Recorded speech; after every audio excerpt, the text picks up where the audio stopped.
Hi, everyone, and welcome back to the Couch on Ice podcast. This is episode number 61. I hope you guys all had a wonderful Christmas, holidays, wherever you celebrate. Hope it was very, very fun. We got a lot to talk about today. A lot of disappointment news about World Juniors, and obviously the world is very depressing how it is. But some interesting stuff and some trade talk. I'm going to do a trade bait board like I mentioned last week. But before we get in there, let's introduce the boys and see how their Christmases went. I'll throw it over to you, Jordan. How did your Christmas go this year? I apparently brought the snow with me. They had the worst snowstorm here in years. Oh, great. Yeah. Wouldn't be Christmas without a freezing-ass cold winter. The best part about it, the snow came the day of the 26th or the 25th. So nice.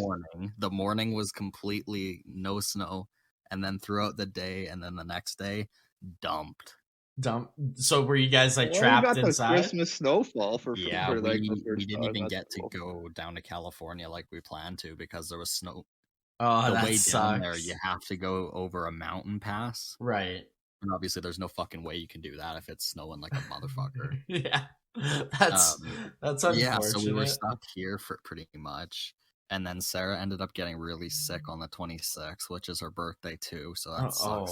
Oh, that's a rough birthday.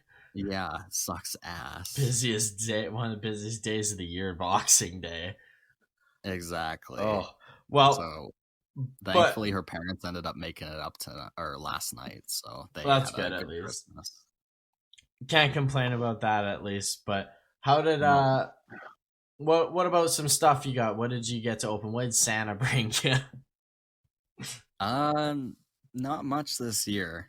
Just being down here was definitely a big gift. Yeah, absolutely. I got a nice new wallet, and I definitely needed that. And her parents got us a $50 gift card to a hot springs bath. Okay, yeah, I went to one of those in Banff. Those things are pretty decent. Like a natural hot tub. Yeah, so we're going to one here probably this week. So. Oh well, sweet. At least you'll get to go out and do stuff. Well, Chase and I are trapped here down in Canada in our houses. So. Yeah, when it's what is it again? It was minus 40. Oh yeah, minus. Literally 40. In my hometown, it was minus 40 in Watson. At 11. It's awful. Yeah, wouldn't be Saskatchewan if you weren't freezing your dick off. So quite literally. Yeah. Quite literally, but no, that's good. At least you had a familiar Christmas with a lot of snowfall, Jordan. Exactly. It looks a lot like home. No, that'd be sweet. That's probably cool for a lot of people around there. Actually got snowfall on Christmas. Yeah, exactly. Sweet. Sure, minus 10 there, and they're pulling out their parkas. We're still in shorts and a t-shirt. Minus 10. Exactly. There's nobody on the roads because they don't know how to drive in snow. Oh, I bet there's some bad accidents. Tires. Nobody would have winter tires. It's like the storm in Texas. The California drivers that are stuck here, they're the worst. Oh yeah, I bet. That's always the joke here, is that if anyone's a bad driver, it's a California driver. Nice. You could people down there probably just have slicks on their vehicles. Who needs actual tires? Yeah, honestly. Perfect road. Yeah. Well, at least they hope until Jordan comes to fucking the States and brings winter with them. Damn Jack Frost. They forgot to check the fucking weather. They forgot to check your bags. You brought something. Well, how about I throw it over to you, Chase? What did you get up to this Christmas? Basically just chilled with the close family, just me and the brother, sister, and the parents. It was so cold. I wanted to go for a nice sled ride, but really only just kind of poked around the farm, basically, and kind of went out to Inglefeld. Really didn't do much. It's only out for an hour because, like I said, it's minus 30. The whole Christmas time I was there. It was nice to see everybody again. have a quick meetup and Oh yeah, get a few gifts, open a few gifts. yeah. See the old grandma. What did what did you get for Christmas this year? What was the gift that knocked your socks off? Oh well, we don't really play a Christmas game where we knock each other's socks off. No, I got a Star Wars game. Already don't even remember what it's called. I think it's Jedi Fallen Order. Yeah, something like that. It's super fun. Yeah, been playing that. That's pretty sweet. Hell yeah. But, just been staying inside, gaming. Was gonna watch World Juniors until our hearts were shattered. Yeah, watched some World Juniors, and then got news that one game was postponed or canceled or forfeited, sorry, and then another game, and then another game, and then boom. Yep. So fuck you. Just end it. Just all done, unfortunately, and we'll dive into that. If you guys are interested. I had a fucking busy Christmas this year. Oh my god. We were gone from the 22nd to the 28th in Moose Jaw. And Moose Jaw's, if you've ever been there, lived there, you know exactly what's wrong with it. So I don't really need to explain, but it's just not the best most of the time. And we were there for a long time. But got to see everyone in the family, which was awesome, especially since there's this COVID thing out there where we weren't allowed to see anyone last year. I don't think I saw anyone on Christmas Day except for Kennedy and her parents. So yeah, I remember that last year. So was the first year I spent Christmas without my grandparents. Yeah, exactly. So it was nice to actually get around, meet everyone, see Kennedy's grandparents, saw my grandparents for a little bit, saw my dad. Then I get news on Christmas Eve. My grandpa they're in Chicago seeing my aunt, and he goes into the hospital with kidney failure. So put a little bit of a damper on Christmas Day and everything for it, but can't complain. He's all right now. He got discharged. He's all clean. Said there's no issues and going home to Ontario soon. So that's good at least. That's all I'm happy about. I'm just happy he's good and happy and healthy. Not dying. Kind of want to see him again. But no, and then I got myself a PC this year. So I finally get my own setup. I'm starting to get it all. I'm still in Justice's studio here, but eventually I'm gonna once I get my mic and everything, we're gone.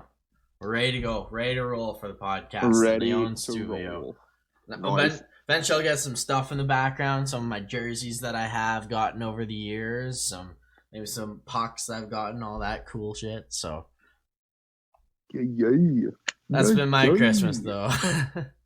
That's decent. Yeah. So, old Christmas, good times. Nice. Oh yeah, good times. See some fam at least. Yeah, it's good when it comes, but happy it's over. The stress is done. Don't have to worry about it for another 350 days, 50 some days, whatever. So yeah, you're counting them down the second it's done. Yeah, right? Absolutely. Counting down and can't wait until Christmas music's off. Then I'll really be celebrating and stuff awful all the way home. Just listening to them talking about singing about hippopotamuses for Christmas is annoying as shit. But no, should we get into some hockey news? Might as well, yeah. Might as well talk about the reason people are here, hey? Maybe. Should we kick it off with the World Juniors and just get it over with? Yeah, rip the Band-Aid. Yeah, let's rip the Band-Aid off and talk about obviously, you should know by now. If you don't, then you clearly haven't been paying attention enough to World Juniors.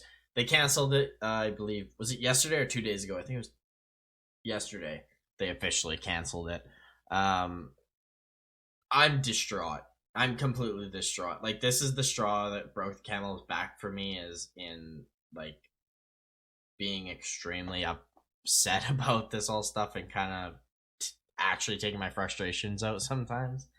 The second I heard it, I literally just stood there, screamed fuck, and complained for the next 15 minutes until Kennedy said, "Kay, I understand you're pissed off. Now shut the fuck up." But yeah, I was livid. What about you boys? Yeah, we agree, man. Yeah, super dumb. We were seeing some awesome stuff, so I don't really want to take too long saying like it's over. There's nothing we could do about it. There's no plans to reschedule it as far as I know. It's just gonna. The worst thing is what I heard from Ray Ferraro talking about it was he's saying that he was almost getting teary-eyed with it, saying how this is ridiculous. We did this last year. How can we not have been able to basically get this done properly and stuff? So disappointed in and that these guys, they made it cancel and all the issues with that, and that this is their this is gonna be their best memory. He said most players that play this tournament, this is as good as it gets. Is this tournament? A lot don't have careers in the NHL after, let alone go on a successful franchise and do something. So it just really sucks for these kids because we were seeing this is the most excited I've been for the World Juniors, I think, in a long time was this tournament. There's a lot of big names, a lot of very skilled players that we haven't got to see a lot in the past year. So it amped up the pressure. Yeah, man, no doubt, exactly. This was going to be such a good tournament right now, and it's all the teams. It was even. Yeah, exactly. Hey, like the most even tournament I've seen thus far. Yeah, no doubt. Like there was so much skill, and like you said, top end talent that everywhere we were really just starting to get to see now. Tip the iceberg for some of these countries. Yeah, exactly. This would have been like the start of the true roller coaster for Shane Wright and like your Bedard, just to get out there and show you who they really are. Austria or something, right? And you were going on to have a successful tournament. Yeah. Obviously, nobody knows now. They could have been absolutely dog shit, or they could have been. Hey, they doubled their goals from last year already in 2 games. They got a goal. They got 2. Yeah, like so they more than doubled. They at least 2 times more than last year. So they were like everyone was playing well. Like the Czech Republics were fantastic. That team was very good.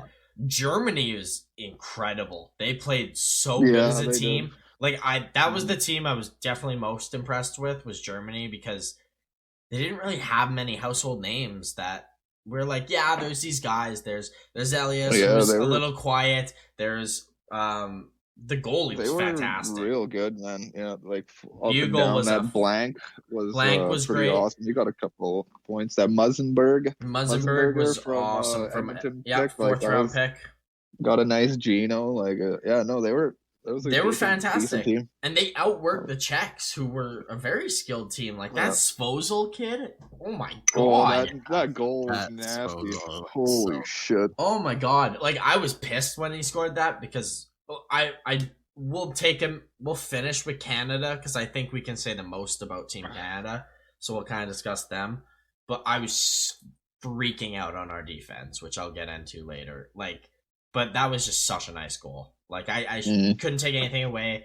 Garand really wasn't positioned that great, and he shelved it. It was a perfect shot.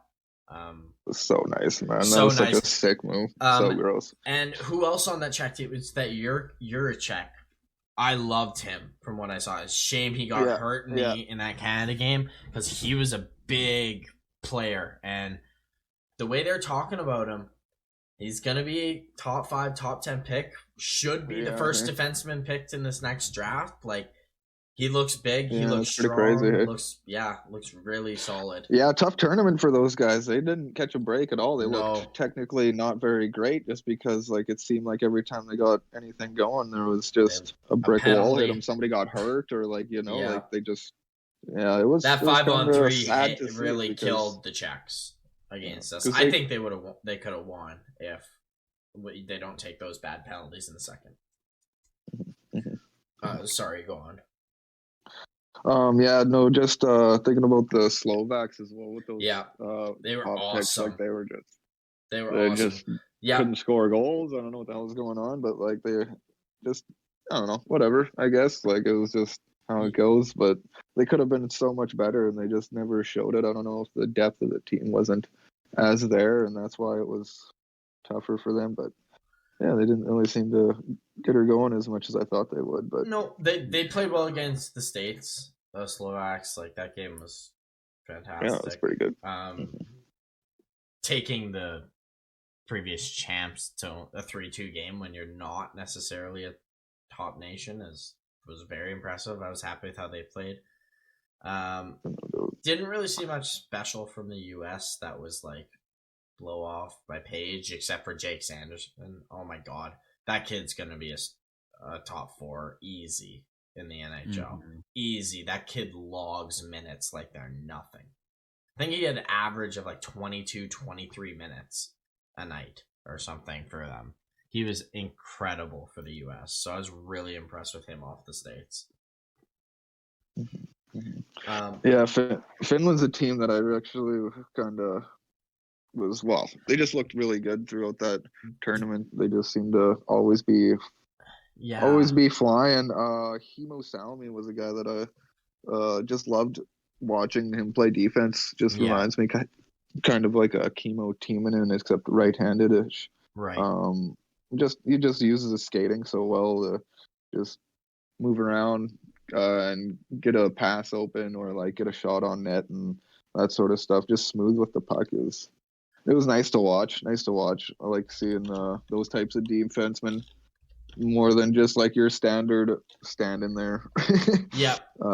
Playing defense, not really block bodies, that kind of guy. Yeah, not scared to make like a move in the offensive zone or like, make a move with the puck, but I can appreciate a big D man for what they do, but I do agree it's nice when you see a defensive guy who's still good defensively be good with bringing the puck up, or not be afraid to rip a shot from wherever. Yeah, exactly. Even something as simple as like doing a quick juke and then pulling off to the other side and just being able to get the shot off. Like a lot of guys, you just don't see that sort of stuff with a lot of defensemen, and it's kind of disappointing. Defensive scoring. I mean, one of my favorite players of all time, Rhylan can attest, is Mike Green. Yeah, nice, fantastic goal scorer. Yeah, exactly. Absolutely. He'd probably be the last guy that was fairly close, or one of the several last guys that would be close to 30 goals, I would think, as a D-man. He is the last D-man to get 30 goals, actually. Really? Yes, he is. Which is kind of nuts, No, with that Finland team, while we're on it, I was really impressed with that Helenius and Brad Lambert. I know he's slipped in stock. This tournament bumped him back up for me. Like, he has to be a top 5 pick. He is really so good at creating on the inside. He's small, but I think he's going to be one of those guys like Goudreau, where because he's so small, he's undervalued and he keeps dropping. This is a guy that's a top 5 skill in this draft. Guaranteed. Like, I think he's that good. Sure. There's a reason he was ranked number 2 for so long and then just had a tough start this year in the Finnish league. But super impressed with him. He was by far the one I looked at on that Finland team. Like, okay, this is a real player. Yeah, like he had 5 points in 2 games. Yeah, like wow, he was great. He's everywhere on the ice, so causing havoc. Once he works on his inside game a little bit more, if he can do that constantly, he'll be a very good player. I can throw you guys back to the past with somebody on this team. There's a guy, Oliver Kapanen, playing with the old Finns. His uncle is somebody you may know, Sami Kapanen. Remember old Sami Kapanen? Isn't that Kasperi's dad? I think that's Kasperi Kapanen's dad is Sami Kapanen. It may be Kasperi's. I don't know if I checked that. But I'm going to check right Oliver now. Kapanen, his uncle is Sami Kapanen, and old Sami Kapanen, drafted by the Whalers. His kid is Kasperi Kapanen, so it's Kasperi Kapanen's cousin. Yeah. Okay, because I was thinking there was another connection there. Because father was Kimmo. Yep. And his was a goalie. This Oliver Kapanen, his dad was like a goalie that played in the Finnish elite leagues and stuff like that. Long line of NHL players in his family. Oliver, his cousin is Kasperi. So yeah, exactly. Yeah. Casper is his. Yeah, no doubt. So Sammy Kapanen, pretty sweet. Let's go over his little years of his career. It was only like 10 or so years, but yeah, he was drafted by the Whalers in the fourth round. So that's kind of cool. He got to be a Whaler for a couple of years, and then he played 5.5 seasons with the Hurricanes. So I believe that's when they switched over. And scoring 20 goals 5 years straight for the Hurricanes, at least 20 plus goals. I think there was only one year that was 20 goals, and all the other ones were like 25 and up. So that's kind of sweet. Yeah. After that, he was traded mid-season to the Flyers and played like 4.5 seasons with them. 2 playoff runs off the bat with the Flyers, accumulating like 4 goals, 7 points in 13 games in the 03 playoffs. Then in the 04 playoffs with 10 points in 18 games, which those 2 years were the last years of Roenick, Leclerc, and the Recchi era. Wow. So, yeah, pretty crazy. Played with some of those big dogs. Yeah, man, no doubt. So, yeah, I just thought I'd go back to that's super dope. Sammy Kapanen, like, totally forgot about him, but I do remember the cousin's name is Trevor Kapanen, right? Oliver's... Okay, so the kid in the tournament is Oliver Kapanen. Oliver Kapanen, sorry, I don't know why I thought Trevor. His uncle is Sammy Kapanen, who, like you said, Kaspery's uncle. Papa. Yeah. So this guy's cousins with old Kasperi. That's cool. That's sweet. That's so sweet. Yeah. Let's there's a couple more teams I want to talk about before we get into Canada. Let's talk about Russia first. I want to talk about the more disappointing team off the start. While simultaneously defending them. Because like I honestly I fucking pick these guys to like win and everything because I just don't want. I like to not pick Canada for other things for no reason. But yeah, no, I was like distraught between Russia and Sweden. Like if there were the teams that I thought were gonna win, and seeing the way Sweden played, I probably would switch my Russia pick to Sweden because of Askarov. He kind of worried me. Yep. I thought he would be just good, like how Wallstead played. I thought Askarov would be like that from the start. And that can we take a note to stay on? Worried me. Yeah, go ahead. I've always questioned watching this guy. I've always questioned Askarov. I've always just kind of agreed with what people say because, like, okay, the numbers prove that he's a good goaltender. Like, if you look at the numbers, he has a fantastic save percentage and goals against in Russia. Yeah, should be an NHL. Should be an NHL goalie. What he's doing in the KHL, and should be a top goalie. Frankly, he should be a number 1 goalie based off that. Every time I watch him, and it's against kids, like 19-year-olds, 18-year-olds, he doesn't look comfortable in the net. He looks out of position at every single moment. Like, I just don't know what people see when watching him. Like, Sweden kind of started to light him up there, and they had to pull him. Yeah, hey. Like, if he's that good, you do not pull that goalie. I don't care who your other goalie is. Like, I know this other goalies that they put in was pretty decent, that Gushkov guy. But he didn't look. He's not a number 1 talent. He didn't look at all better. He looked way worse. He looked worse. Yeah, why? Exactly. You don't trust. Yeah, like there was a couple announcers saying like, yeah, you don't ask Rob. Yeah, he wasn't playing great, but like, you don't I don't take think him this out. Fixed anything, you know? Like it's not like this helped or anything like that. So like that's a bad coaching decision by Zubov. A good thing on the Russian side is how good did Mishkov look? Yeah, I was impressed. I'm impressed. I was impressed too. I can see why he's breaking Ovi's records for sure. He's a lot. No, he plays a lot bigger than he is. He's a feisty little kid. I like it. He's only 5'9". Yeah, I like it. Hey. Yeah, he's small. Like he is really small, but all he's he definitely does is going shoot. To be on. I see why they're talking about him on comparing him to like Ovi-ish, as in like the guy's. I don't think he's gonna be score like a lot Ovi. of goals, like Ovi in a sense, because he's gonna be a good power play goal scorer. Oh, absolutely! Sure. I and see that showed him in the tournament. Like the guy got 3 goals in like 2 games, and I'm pretty sure 2 of them were power play goals. The more I've watched him, I see more of Kucherov in him. And I mean Kucherov, not the assist Kucherov. The years when Kucherov just decides, I'm going to score. Yeah. Like the offensive, I see him as a better goal scoring, like maybe like I think, I don't know, maybe Kirill a little bit, but he's not as dynamic of a skater. But no, I see a lot of Kucherov in him. I don't know what it is. I think. Yeah, I see a lot of talent. That's for sure. Absolutely. Yeah. He's gonna be brilliant. Like I think he's gonna be so good in the NHL. He's consensus number 2, and in any other draft year, like honestly, if he's in this year's draft with Shane Wright, I would honestly probably take Michkov over Shane Wright. I think he's that good.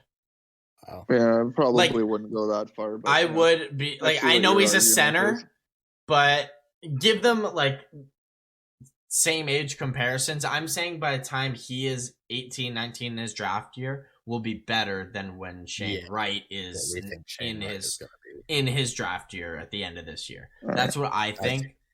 I agree with that. So, yeah, that'd be pretty crazy. I got a lot of high hopes for him. Other guys I did see, like, you notice Yurov? Yurov is good. He was looking really good in that. I like him. He's gonna be a top 10 pick this year as well.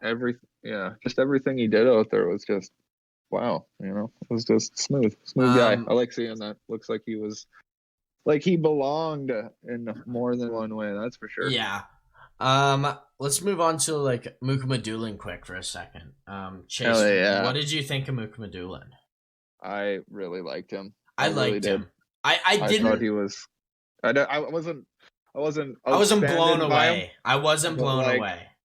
He kind of did tick all the boxes and made me happy in the fact, like I named him as like, or I said he would be the best defenseman. I think if they could have brought it all the way to the final and won, I think he would have definitely been able to check that box. He may not have blown you away as much as you'd like him to, like it's just in comparison, But like he was, he did all the right things, and that's I guess all you can ask for in a tournament like this. No, I wasn't disappointed. He'll be like an under the radar sort of player for like his whole career. Yeah, you know, like, a top pairing second line guy, like the second D man, third D man, or something, or 50 being the best constantly. Be like 40-point guy every year, like Kevin Shattenkirk.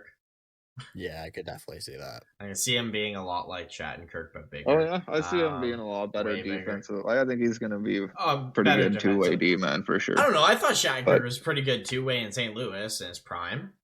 Yeah, when Shattenkirk was in his prime. I guess. That's what I'm talking. I'm not talking Shattenkirk today. I'm talking Shattenkirk when at the top of his game. Because I thought he was... Shattenkirk was a second pair, third. Maybe a little bit more defensive. I agree with you there. Mukhamadulin's better defensively, and Shattenkirk's probably slightly better offensively.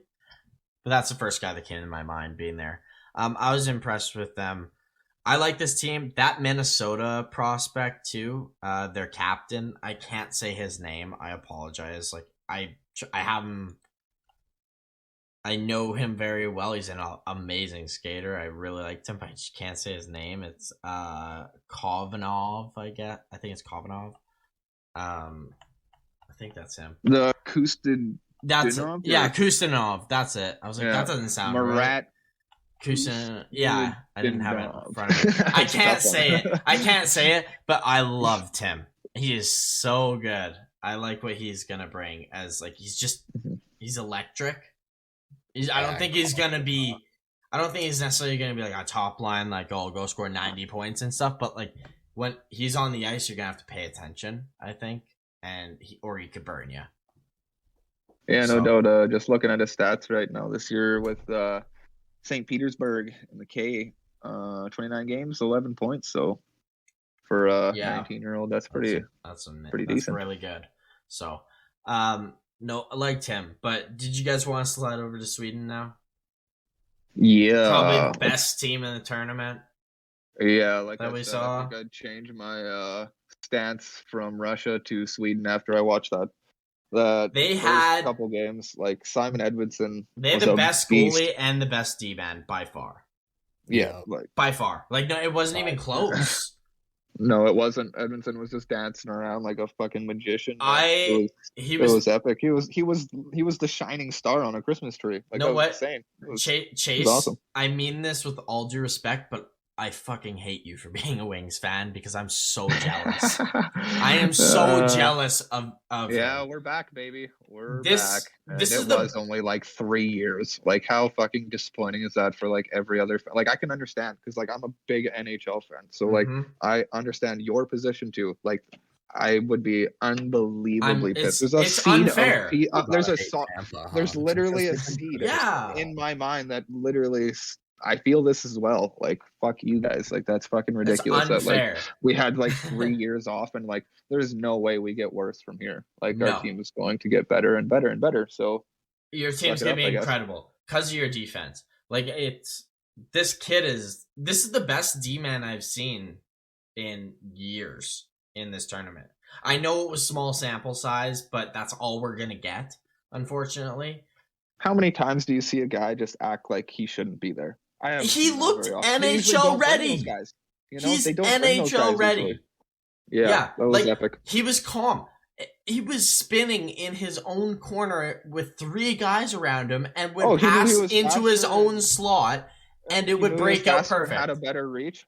Knew he was faster, Yeah. had a better reach than everybody. So he was just he took chances and he got away with it. And he know what was we're not even skating talking faster about? and, like He got hilarious. a goal on the penalty kill, and it was a breakaway, and he's a defenseman. That Yeah, the last D man I saw get a breakaway on the penalty kill was Shea Weber. yeah. Stay in It your box, never- hey boys. yeah, only and- stay in your box. Like if and you he wouldn't was have went and gone. pressured that guy lets it go to the D man, and he goes and chips it past that guy. Like Yeah, like that's just hilarious. it was perfect. He knows he has the best hockey sense I've seen in a very long time in a defenseman. Very long time. And he was playing with 6'3" Hagel Grons or some Yeah. shit. Oh like, yeah. fuck you guys, get off the ice. And you he's assholes. good, Like too. you can't even make a pass. What are you doing in the offensive zone? There's just like everybody's not 6 feet yet. So No, like, exactly. There's just 2 guys that It's are just over 6'3". monsters. Just, Absolute no room monsters. to do anything. Like I can't believe you have Sider and Edvinsson. That's your first pair forever, potentially.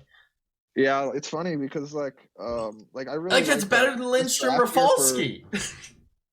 Yeah, no doubt. Or Chelios, no doubt, man. Like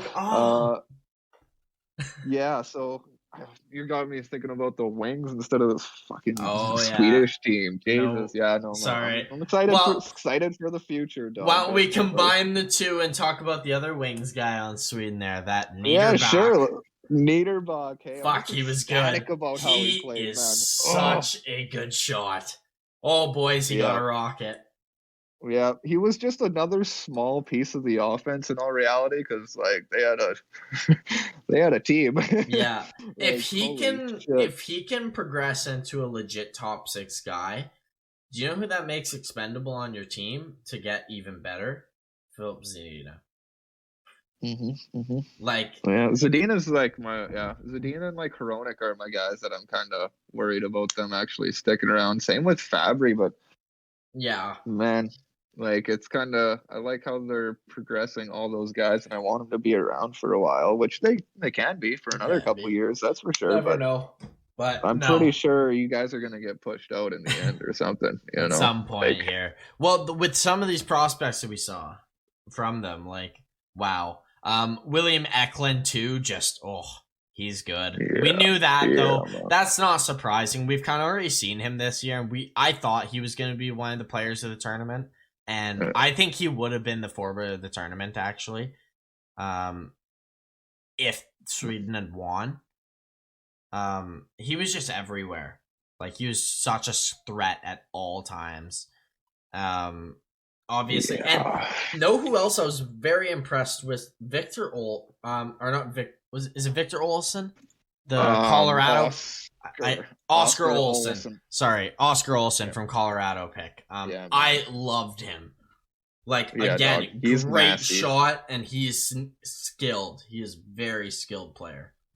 Yeah, Rosen, like I said, Rosen was all right. Top 6 when we did our previous. And know what? Like, I hardly noticed Rosen and Leishall, and they were big parts of this team too. Mm-hmm. Like, that's I thought Holtz would be a little bit. Holtz more too. I was a little bit disappointed. I thought he'd be better than Eklund. More like Edmondson standout-ish, you know? Me too. I didn't expect Edmondson seemingly stole all the standout from everybody. Even their captain, who was brilliant too. That Grand's got fucking 3 assists. Yep. Crazy. Like that and Andre or Andrea or whatever. Andre, dude. Yeah, from Philly. He's a Philly pick. He's awesome. Shout out to Loof and Andre. Loof too. That's a Blues. So good. That's a Blues pick too, Loof. Like, all this whole team, I can see them being. They should have won. I think they would have won. I genuinely do. Unless like Canada's defense, which we'll get into, unless they do what they usually do and just fall apart in medal rounds. Yeah. But like the way that was going, that team was clutch. You had every piece you had to win. Like, your goalie was definitely going to play like that the rest of the time. There's no way Wallstead was going to just have an off game. And even if you did, we just brought up that Loof and that Andre. Like, they made that defense. Like, it didn't matter who was out there. Even if Edmondson wasn't out there, like, it didn't matter because it was. It was perfect. This team was perfect. I have no complaints. I was happy with my prediction. But no, Wallstead, this guy's the real deal to me. This guy is the real deal as a goalie. Chase and I were talking about it before the podcast here and comparing Askarov and Wallstead. And obviously we know it's way too early to tell, but man, Wallstead, I'm all in on this guy. Like, I think he's going to be at minimum as good as Shesterkin. I just can't believe Edmonton didn't take him. I can't either. Blows me away, man. Like, it blows me away. How do you let that guy slip? How did everyone let that guy slip? Like, like the fact he went that deep is like he should have been a top 10 pick or top 15. Should have been a top 15. That's for sure. At least 15. I think what we were talking about when we were doing the draft preview, like, it was like 15. I think 15 was his max. I think I had those guys in like the top 11 or 12 or something like that. Like, I maybe now would put old Sillinger ahead of those guys, but that still doesn't drop those guys past 15. Nope. So like, I still don't understand any of that. Like, Detroit, Stevie Y, there's a reason he traded up for one of these goalies. Yes. Because like, what are you guys doing? Like, not taking any of these goalies. And like, what does Dallas do? Like, take another goalie? Like, they could have, I guess. Could have, but it made no sense. Yeah, it wouldn't have made as much sense. They at least have a couple of guys they trust. So. Well, they got Ottinger, who they're really high on. Right? Hey? Like, that's their goalie of the future. It never hurts to have an extra, but when you can give it away for more, then it makes sense. But I'm that goalie, man. Holy, not one goal he let in was his fault. Not one. No, Wallstead's gonna be solid. That's for sure. You actually reminded me of like Cam Talbot a lot. Interesting. How we comparison? Just because I don't know why I just thought about the Minnesota Wild when I was watching him, but his pads look bigger than they should be. And like, I don't know what it is about Talbot, but I don't know what it always looks bigger than he seems. Wallstead's calm. I've never seen a goalie as calm like this since like Price calmness. This is the type of stuff we compare with Price, and where that's what I've always liked about Talbot too, is that he plays that way more calm game. Yeah, like they're not jittery. They don't move a lot because they don't need to. They know their angles are covered and that they just got to track that puck. That's all they have to do. They understand that there's only so much a player can do. Yep. And you cover the floor until they get enough time to be able to actually roof it on you. Yes. And then you start, doing something with that. And that's why you have arms. Yes, for that exact reason, humans have arms. To catch and block things. To catch and block things above your head. Specifically, Above a your rubber legs. puck. Above your pads that we wear every day. I should wear pads out in this cold. Yeah, honestly. Might barely keep you warm. Blocking the wind. That's do you guys have anything else on Sweden? Last mention, or should we finish off on Canada? No, I mean they were just fantastic. Yeah, they were brilliant. I was so impressed with that team. Yeah, let's on the Sweden bandwagon, that's for sure. Let's hop over to Canada and let's start in net and work our way up. Let's start with Chase. I didn't get to watch the game against Russia, the first game, and so you got to see Kosa play. Why don't you talk about Kosa in that game really quick? Because that's the only time we really got to see him. Yeah, we got 30 minutes of Kosa there. Yeah. He looked a little shaky. He was a little off on his angles. And I'm not going to lie, I wonder if having brand new equipment had anything to do with it. Right. Like stiff gloves. Honestly, there was one that I swear he just missed or it hit off his glove. I was like, why would that ever happen to a glove? You should have that. Your eyes went trippy or something, and I think it was just not his glove. I don't know. I think it was a little bit off. He didn't look great, and simply you had to go with the other goalie because he just didn't install too much confidence. Garand, I think, didn't even let in a goal the first half of the game. So it's what it is. He looked fine, but his angles were a little bit off and stuff like that. It wasn't not a great opener, but nothing to be worried about. And before I get into Dylan Garand, I want to say the exact same thing. Don't take this take it with a grain of salt. It was one game, but he was not that great in the Czech game. Frankly, he wasn't terrible. He was very nervous, though. He was very nervous, and obviously, very noticeably nervous. And the Czechs took advantage of that quick, as they did not stop shooting. But at the same time, I understand. It's the World Juniors. You dream of this as a kid. We all dreamt about it. Lifting gold for Team Canada and being the starting goalie, starting center, D-man, whatever position you played. That's all you wanted to do growing up. And so I get it completely, but just let's call a spade a spade. He just had a bad game.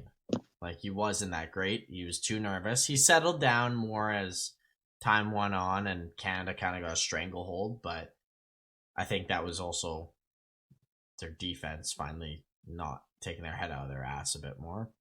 But no, Jordan, did you want to mention Brett Brochu really quick?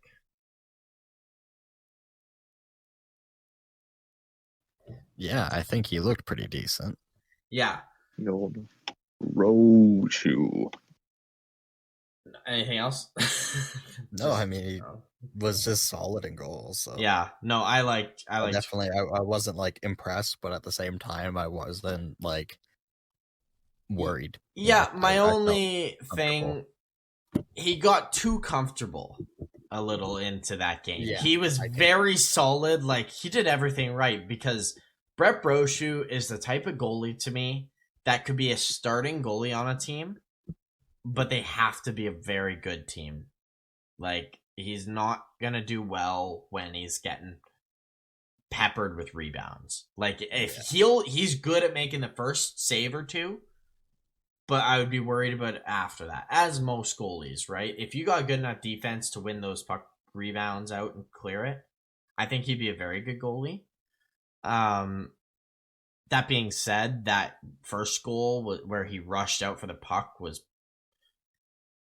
he hesitated a little bit and thought, "Oh, I got this," and just messed up. He ended up hitting Caden Gooley's leg when he slid over and fell over. So I don't know. I wasn't disappointed by any means. He's a good goalie. He made the right saves, but a little overconfident. Wasn't nearly as good as Florin Bugle. No. The old no, Germans, absolutely not. Man. Second best goal, in the tournament. Oh, that was awesome, man. He was Bugle. so Love Kidding me? Bugle. What a sick name.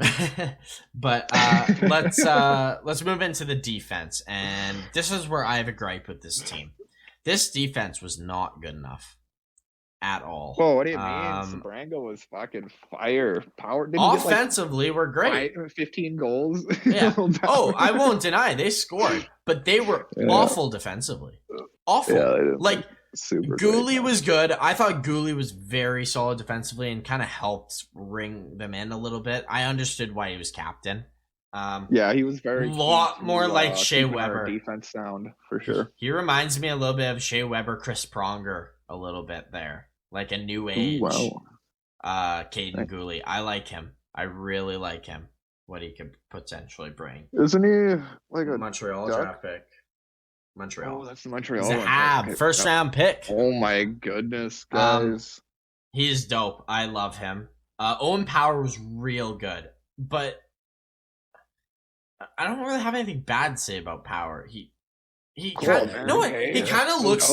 Is it just me, or does he look like he doesn't try at times? But like, I don't think he's not trying. I think it's just effortless for him.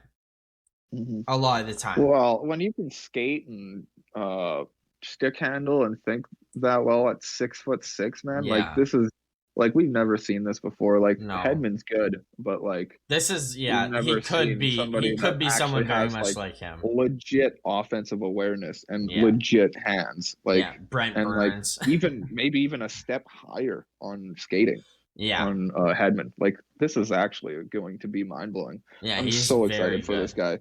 Like, how is he 6'6" and he looks like he's like even Edmondson kind of looks like this, like just being, I think he's 6'5" or something dumb. Right. But it's just crazy that we're getting guys that can do this at that height. I wasn't sure that was really like almost possible. Honestly, I thought like your max height for like hockey was to be 6'4", like super skilled and fast and like, dynamic. Yeah. How do you? I don't believe that somebody can be 6'5", 6'6", and dynamic. No, we're gonna see it. Like that's the new age of hockey. Is we're gonna see like. Well, the goaltender position's changing like that. Like if you're not like if your shoulders aren't above the posts, good luck. Yeah. Well, and you see it in other sports too, right? So there's no reason it wouldn't happen in hockey. I mean, in terms of basketball, I can think immediately guys like Joel Embiid or like Hakeem Olajuwon, who were definitely ahead of their time with their handles with the ball because they're like over fucking 7 feet tall. Yeah, exactly. Well, and even if going to even other sports like soccer, there like Zlatan Ibrahimovic is like 6'5" or something, and it's one of the best strikers in history. Like, and you could go one of the most skillful with the ball. Like you can go every which direction with it in all sports, right? Yeah, like one that you just with the basketball that actually made me think of like Dirk Nowitzki. Like the guy was just epic forever because he could actually shoot the ball. Like he could shoot the ball. He could also shoot the ball like everybody else, instead of just only being a power forward or center or whatever. Hey. Yeah, exactly. So no, I love it. I thought he was great power. But the rest of the defense offensively, they pinched far too much. Far too much. And left them aggressive indeed. They were way too aggressive of a defense. I don't think they were bad players. I think they were all too aggressive and didn't think defense enough in their head. Like all the amount of times in that first period, I think there was 8 separate times that a D-man made a bad pinch in the first 15 minutes of that period. Like that is unacceptable for a Team Canada team. And so I was just really disappointed with how they played together at the start. They cleaned it up for sure over time, and like I said, I still think they would have won the tournament. They were still the favorites. I'm nitpicking to nitpick a great team, right? I don't want to make it seem like these guys aren't going to be very gifted hockey players in some capacity. Well, we can say we were right about one thing. Perfetti is leading the tournament. Yeah, tournament so far. Yeah, I saw that coming. We were pointing that way. Yeah, McTavish right behind him with Bedard and Power at 5. Yeah, let's talk about that forward group while we're on it. Perfetti was great. He has awesome vision. I would like him to shoot the puck more. But other than Yeah, it that, doesn't seem like that's who he is. Eh? no, he's very Backstrom, very Backstrom-esque. no doubt. I don't like shooting because, but there's just moments where it's like, hey, I don't care I don't care, Joe Thornton, that you're a disher. Fucking shoot it, right? Exactly, How many times did San Jose yell at Joe Thornton on the power play when it's an open net and he passes it to fucking Marlowe or something? Oh yeah, exactly, right? man. And he would always say he's a disher. But so that's the only issue I have with Perfetti offensively. Like, he's gonna see a lot of goals if he wants to one year. Who else on that forward group? Obviously, let's talk about Bedard. I don't think we can go more than one person before talking about him. This kid is gonna be sensational. Like, he might be. He's McDavid. Okay, so this guy is he's like Mitch Marner, shows up against the worst teams, pots those goals against shitty teams, just eats them up. That's who Connor Bedard's a little bit. I guess, but no, just as a joke. Yeah, no, obviously that's funny because that is a very trendy Mitch Marner thing. He's very talented, but he makes sure you know it when you're playing a worse team. Yeah, as just that like, should God, happen. I can score for sure. Yeah, absolutely. But I think he's gonna be the best, one of the best players in the NHL, like top 3. When he's McDavid's age now. Like, at this, he's looking like it, and he's got all the tools for it. So. Oh my god, he is smooth with that, like, so smooth.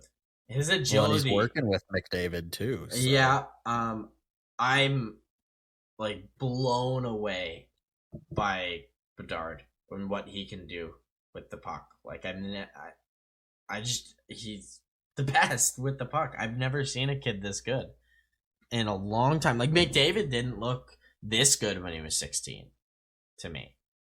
I knew McDavid was going to be like something else special, but in the tournament, like, he wasn't as good as it, or didn't show as much as Bedard, I think, did in the 2 games. Like, he was the 13th forward at the first game, and then all of a sudden they play him with Shane Wright, and they're like, he's pretty good there. We should probably leave him on the second line, hey? Like, what 16-year-old does that? Not many of them have. Not that there's been many. Yeah, no doubt. Hey. Like, there's nothing about this. He has a great shot, and apparently watches a lot of Austin Matthews, and he's got a very deceptive shot. So, like, he's got every tool to be the best player in the NHL when he's in his prime. Yeah. Like, I don't want to say too much about this kid because he's just super kid.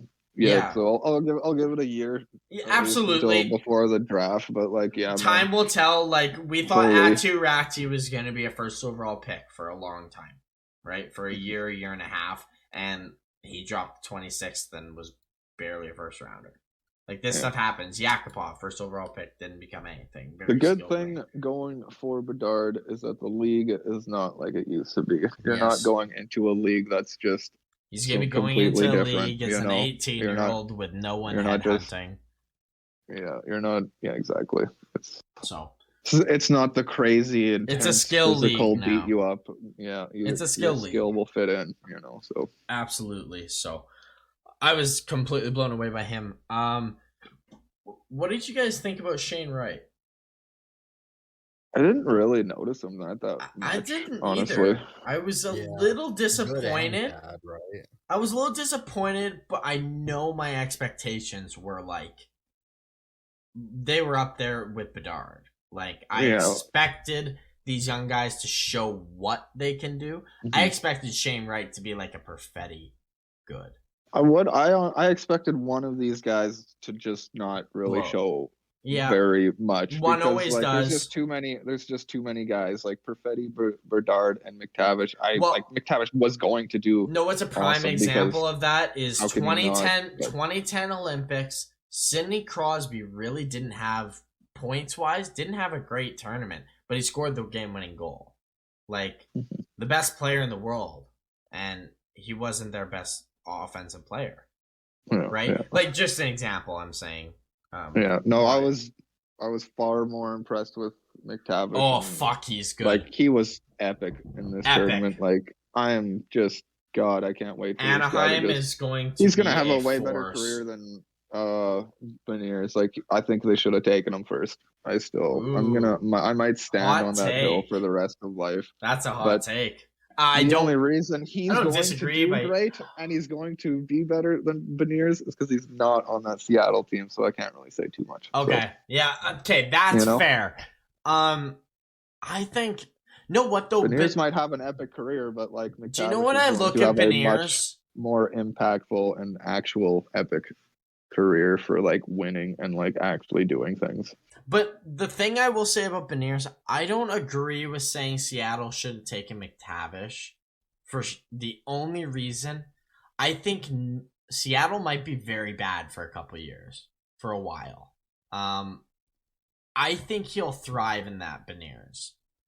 I think he's gonna take that leadership role and run with it with this franchise. That's the thing that I don't know if McTavish can do. And if he can, exactly, like, he might be able to take the team on his back, and that's what differs between the Beniers and the McTavish. See, but I'm not saying Beniers is going to go out and get like 100 points and dominate and stuff like that. Yeah, I think he's the type of guy, though, that is going to keep the team steady when they get into the playoffs. Yeah, he might be able to be second. A captain for you.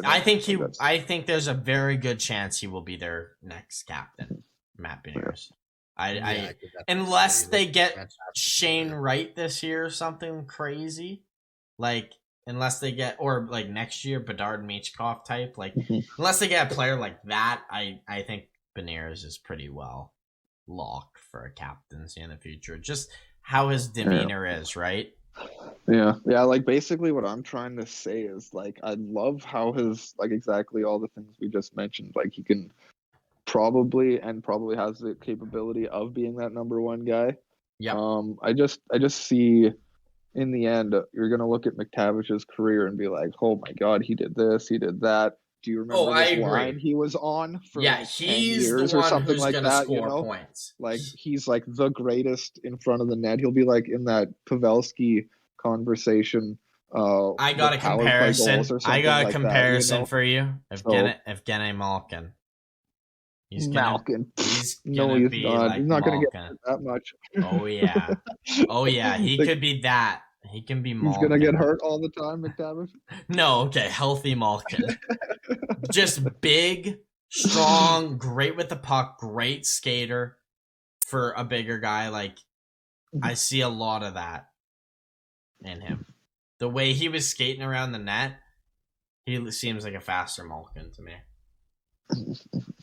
Yeah, like, I see him as like a Getzlaf, Pavelski, except or Getz. Somebody, like, and then there's like somebody that's faster. Somebody that's faster than those two guys. Yeah, absolutely. add those two guys and add speed. I just see him just being known more and like more loved, and like he'll be on like some sweet line forever, and he'll be like the power play guy, and like he'll have Zegras on one side, that'll help. Yeah, exactly. And like it's just Beniers just won't be as flashy and stuff, and it just won't be as saw cool, Beniers with Zegras.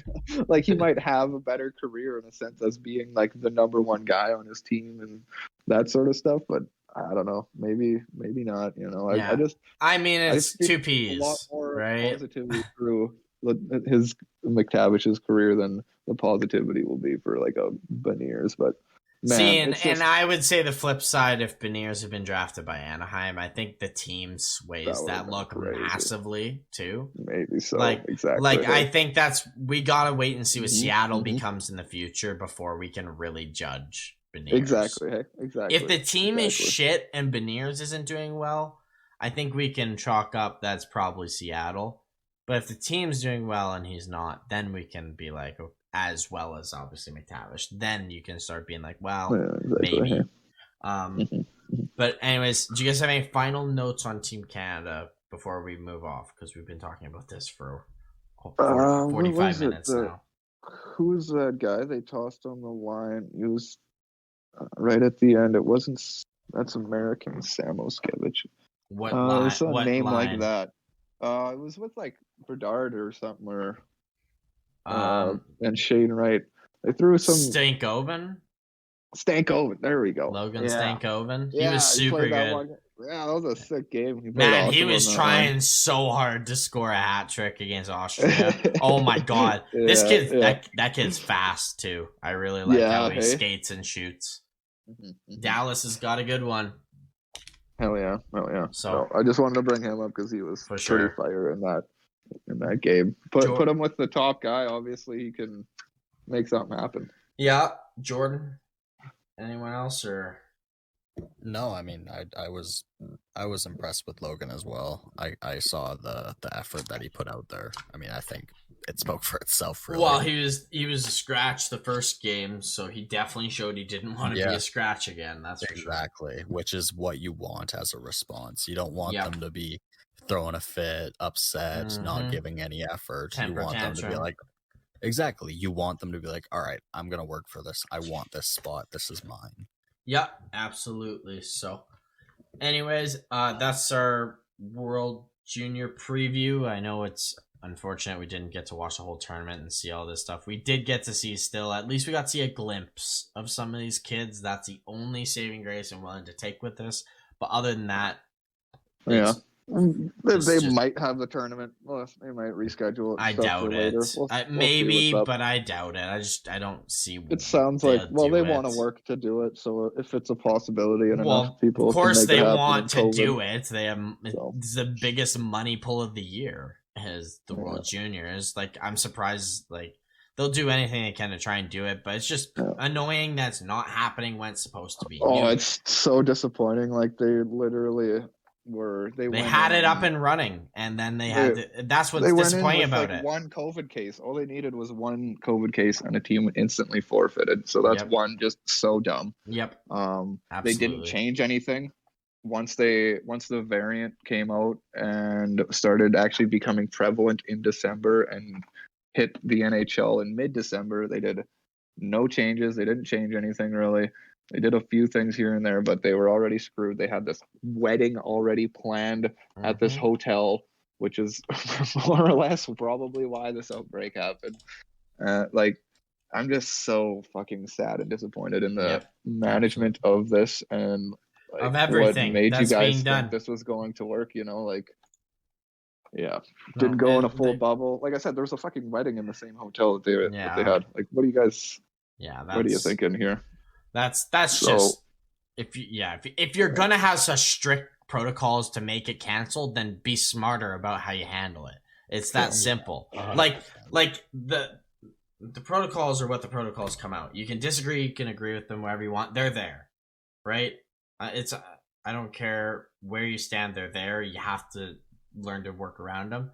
You don't do as little as possible that where there's a good chance that there could be an outbreak where these protocols are gonna get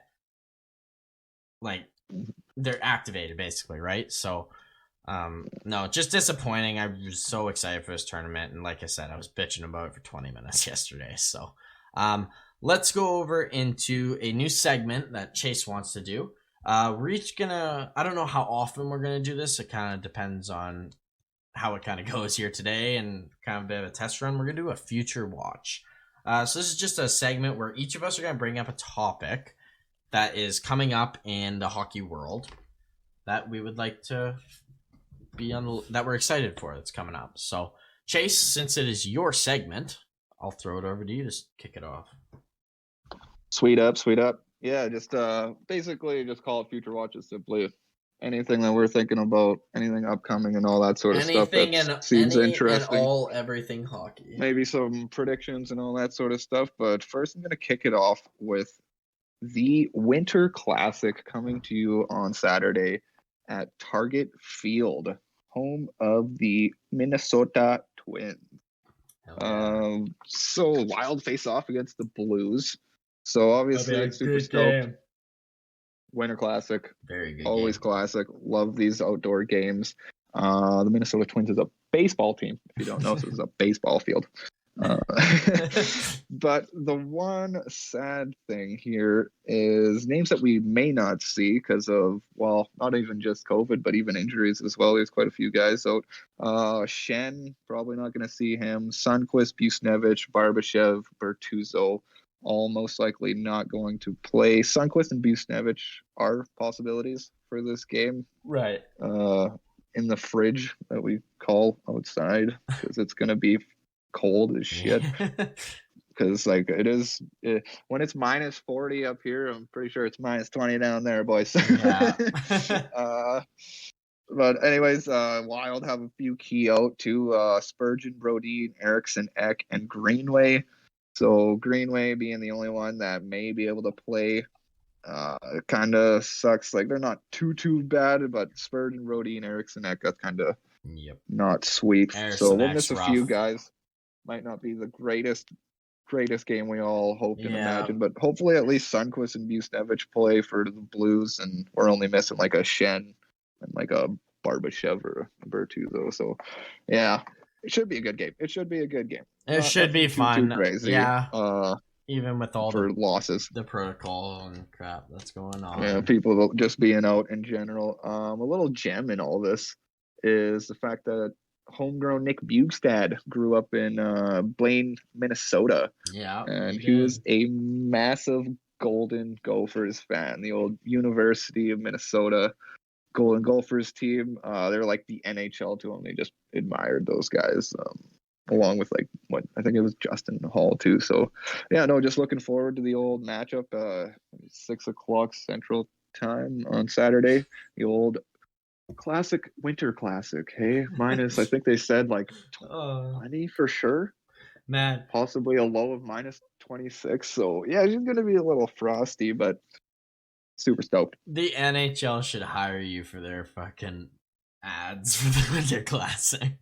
That's so good. Would be best. Just loving it. Just be like, there may be these guys out, but it's still gonna be the best. Yeah, it'll still be the best. So it'll be love good. It. No, I agree. It'll be. It's always St. Louis entertaining. Was playing pretty good that last game, so and Minnesota is on a tear this year. As long as Kirill is there. Exactly. Kirill, Sanko, Ryan O'Reilly, big boys are there. So. Yeah, and Bennington's playing. Ryan Hartman. I think Bennington said that. Yeah, no shit, dog. What a superstar! I should buy a Hartman jersey. You should do get it. One of those reverse retro ones. That would be. The Subway ones. Oh yeah, the Subway colors. Yeah, the sandwich shop. Best. Yeah. No. Yeah. So that's the old future watch. Love it. Look. Watch it. Best game all the time, every time. Last year, I believe it was at where Jordan's at right now, Lake Tahoe. Yes, it was. Yes, Lake sir. Tahoe. Well, so you missed that by a year, bud. Yeah, apparently. But I'll throw it over to you then, Jordan. What do you got for your future watch? I am gonna take it in a different direction. I am extremely, and I can't even put this into words, extremely excited for the inevitable downfall of Boston. Nice. Love it. I think Chase, I hope your dad's listening. No doubt. As a Capitals fan, I dislike Boston. I think that's very just. I think anyone who isn't a Boston fan despises Boston. Yeah, exactly. I think it's a rite of passage. I'm pretty sure. Yeah, everyone in the East other than like Detroit, because we're kind of still new to the East. Yeah. I still want to go back to the West. Oh no! Sorry. Continue, Jordan, with the downfall. Their stars are getting older. Their draft picks haven't been producing. I think we're gonna see a bit of a slump, maybe a year or two, where they're quite bad. Now, bold prediction question I have for this is Patrice Bergeron on this team next year, or even in the NHL, frankly. Oh, I fucking hope so. I hope so. I think he's got 2. I think he'll play another 2 years. I really do. Okay, do you think he'll play another 2 years in Boston? Or 1 year in Boston? Okay, so Chase thinks he'll be back? Jordan? I think so too, because I think the money won't matter. if they miss playoffs, I think Bergeron leaves. Interesting. I don't see how they turn it around if they miss playoffs this year with their depleted team like they have. I don't think they will. It'll be tight. I've said it before. I fortunate. think there's a chance. There's definitely a chance to keep going. I don't want to give really up on this team because you never should. Until they're done, I don't want to give up on Boston. Because me, like their just top line sticks still. It's still awesome. Yeah, like to me they're like a competent second and third line, and maybe like a jump or stab at like a Chikrin or another higher level D man, even if you even need it. I think if they get McAvoy runs the show back there and Carlo, but I think if they get a top 4 guy on the D and a top 6 forward, that would change a lot. And that's not too crazy again. Yeah, I don't think they're difficult moves away from getting this team in a great spot for the next 3 years. But they have to hit on all of them. They have to make those moves, and they have to work, and that's for sure. So I feel where you guys are at. Has to be a miracle. I'm right there with you when it comes to this can fall apart soon. I'm just not sure it's going to happen now yet. Like I feel like they're going to push again before they actually fall apart. Try. Like the organization will. They will try. I don't see a world they won't try to push again. It's whether it just works, frankly. Frankly, it has to be you go get Chikrin or you go get somebody who is somewhat that decent. Yeah, you have to get someone. So. And if you don't go there, then you make sure you figure out your second and third line. Because, like, literally, like, when this first line's going, you really only need a good second line, and you'd probably be fine. You just need someone to center that line properly. Like, I always make it seem like I hate Charlie Coyle. I like Charlie Coyle, but he's, as a producing second line center, he is not that. And that's what they need. Yeah, exactly. He is a brilliant defensive third line. Absolutely. Like, you put him on the third line, or if you have a younger third line center who is producing, you can afford to play Coyle on your second line. But you need if you had two Coils, yeah, or if you had an offensive Coil and a defensive Coil, it'd be fine. Yeah, that'd be ideal. Like, like, and there's guys available. There's tons available. Your Dylan Strome, like Chris Tierney's out there. Like, there's guys that can work with Hull. Like, this Hurdle. This isn't going to be a crazy. Hurdle. Like, this is not hard to make. Don't worry. We'll get in. You drafted your license. You did that smartly. You didn't trade that first round pick. You can trade that first round pick now or a next year's first round or something like that. Like, I think they're in a good Chase. To make don't worry. I have a lot of the stuff with that, so we got a lot of trade talk. So, and we'll get into that in a second. But I agree, Jordan. I am also kind of excited for that. I'm sorry, Boston fans. It's just, you've been so good for so long. Just please. I mean, I know it's funny coming from a Penguins fan, but it will fall. It will fall. It's not going to continue to struggle through this. Exactly. And also, Boston fans, don't hate us, Jordan and I, because we're not far behind them. Yeah, exactly. Yeah. We are definitely not far behind them. Yeah, you guys are actually guaranteed to do that. Yeah, we're guaranteed. Don't have anything to replace most of your team, other than maybe the Capitals. Yeah, they at least have prospects. Yeah, we don't have prospects. That's where we're fucked. So, yeah, unless we sign like a big free agent, I think it's not looking good. But no, I'll jump into my future watch quick, and this is more of a future watch for news about it, more or less, rather than it happening, because it's not official or anything. We've talked about the Olympics a little bit and how excited we were, especially Chase and I, and just having NHL fans and seeing like Stamkos go finally. His time. Crosby's potentially last Olympics, getting to play with McDavid and McKinnon. Like Matthews taking over. Maybe Jack Eichel is gonna go. Like, Super exciting stuff everywhere at the Olympics, and obviously we know it's canceled for NHL players. The big question on everyone's mind, how do we get a best-on-best tournament? A lot of players are saying, we all heard what Marchand said, hopefully. If he didn't, he came out and said, I think the players should have decided whether they wanted to go. I think it's unfair that we agreed to this in the CBA, but they aren't following through, and that the NHL is, they just didn't want this and they made it happen, basically. So like they set up the rules so then like if like any small few games were postponed, they could literally make the decision themselves. And it was like not very many games. It was literally like, I think it was like 5 days it was like or 10 something at max. 10, I think. And like it wasn't very many games. And like I understand where Marchand's coming from. That's a huge accusation, but it's definitely would not put it past our NHL. Oh, dude, it's not even just the NHL. That is what people do. That is what people do. All the time. Businesses do it all the time. All day, like, oh, what do you mean? We didn't mean it like that. There's no evidence. However, like yeah, I know you didn't write exactly that down. Yeah, like, the only thing though that's what we're saying, this asswipe. You know. Yeah, the only thing I'm confused that or I disagree with about it, that they wouldn't do it. Postponing games and having no fans loses a lot of revenue for the NHL. A lot.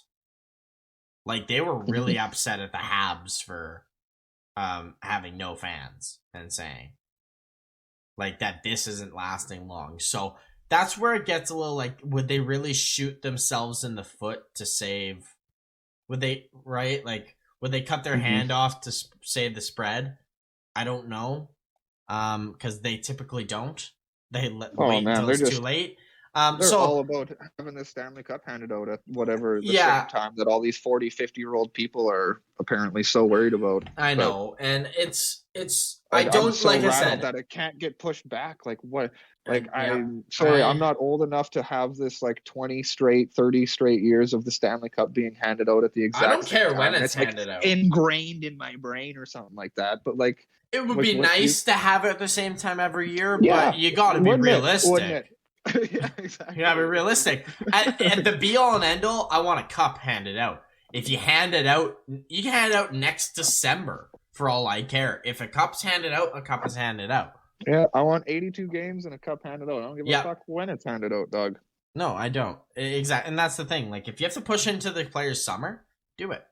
Like, I'm fine. I know that's saying a lot being a player, obviously. Being a fan. Sorry that we're gonna have to keep pushing years back. Like when we're not gonna know when these variants hit, and when they hit, we have to adapt to them, not just let it hit us and then be like, oh, I guess we'll make a decision now, and then hopefully this just doesn't keep continuing. Like, didn't see that coming or whatever. Like, no.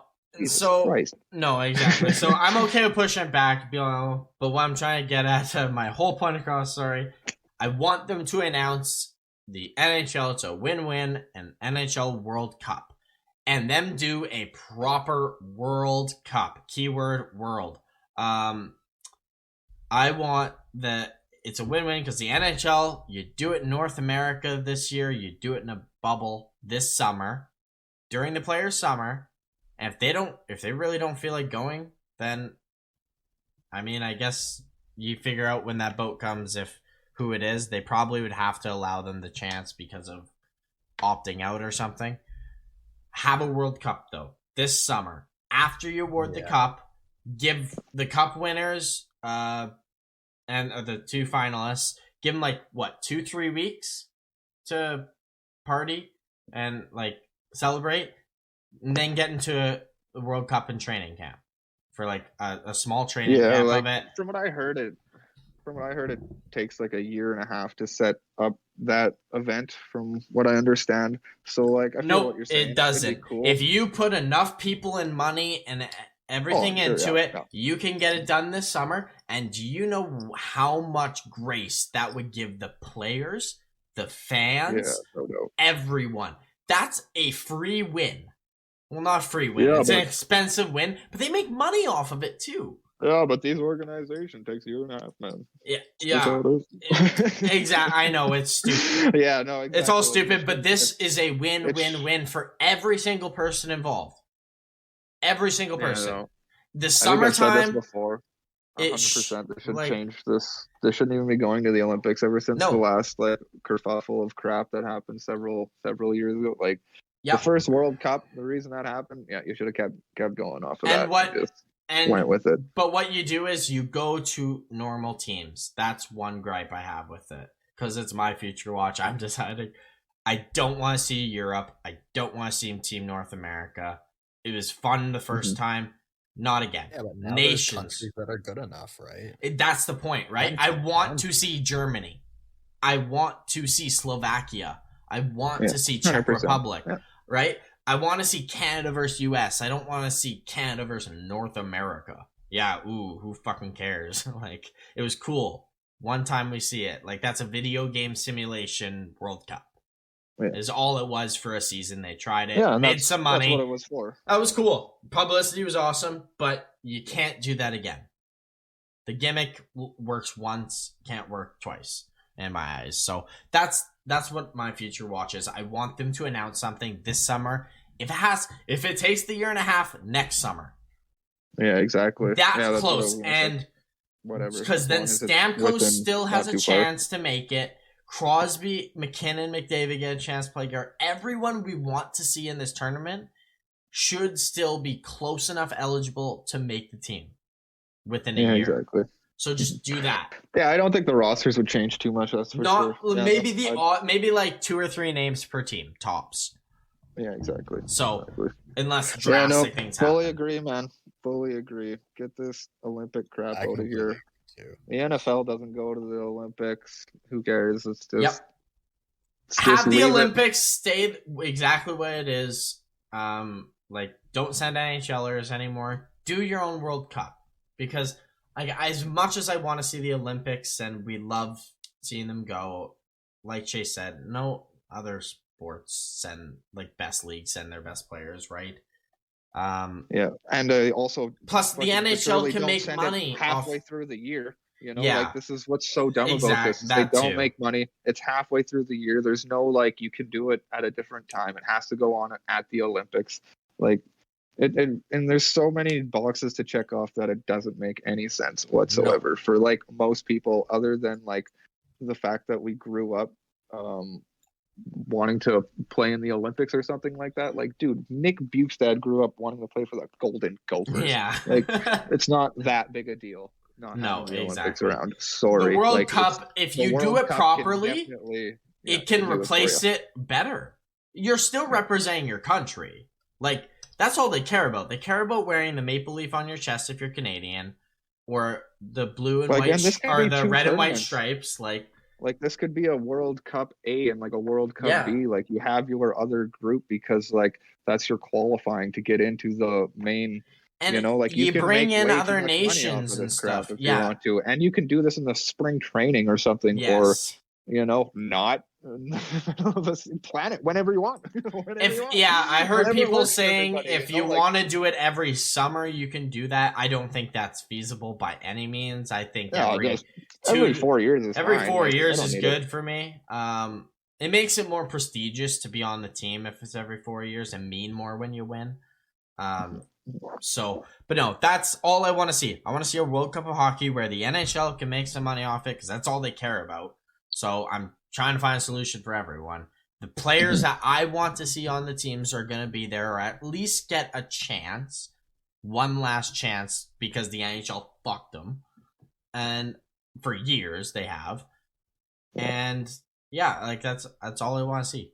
That's all I want to see. Unless the IOC is going to change or something, which that hasn't happened ever. So, IOC changing, because we've asked. It's not going to happen. Not going to happen. It's getting to the point in the world where we have to just stop trying to work with people that are already in positions, or conglomerates that are already in these positions, and start our own, because this is it's like talking to a brick wall, or somebody who won't listen to you, or won't even. That's not possible. We've never done that. Or there's just no working with any conglomerates anymore.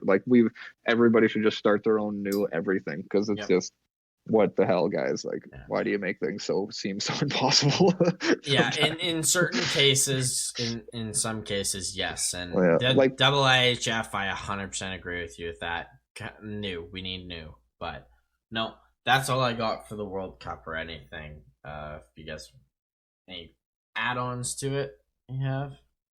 No, I mean, just make it happen. Make it happen, hey? Like, that's all I ask. Yeah, especially now. And, like, I want to see all the nations, too. Like, all nations you can think of. I don't care if it is a month-and-a-half long tournament and there's 12 nations in it. I want to see that. Spread it out. If there's 14 nations, like, I would love it. If you want to do it in different places, and it's a good way that you can put it in those other nations that are controlled, and where the NHL can decide based on, because China was a bad place where the Olympics are, frankly. Like, government-wise, it was just not gonna work. Where the NHL can control that based on where it can go. Take to Finland. Like, that would be great in Finland.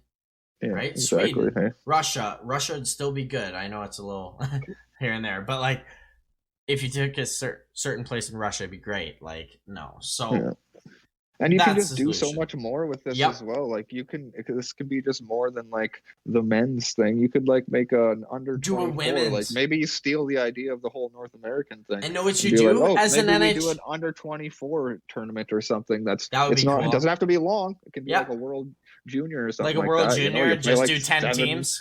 That would be cool. Yeah, you do 7 games. You got a bunch of under 24 guys because why not? You know, like it's. The only downside of that is like if there's a 22-year-old we want to see in the World Cup. I guess you could do that every like second year. You could do the under like it wouldn't be going on at the same time. Yeah. Like That'd be cool. That'd be cool. It could be an opposite thing. And know what they should also do with it to make even more money, and if they want to be progressive and everything, do a women's World Cup.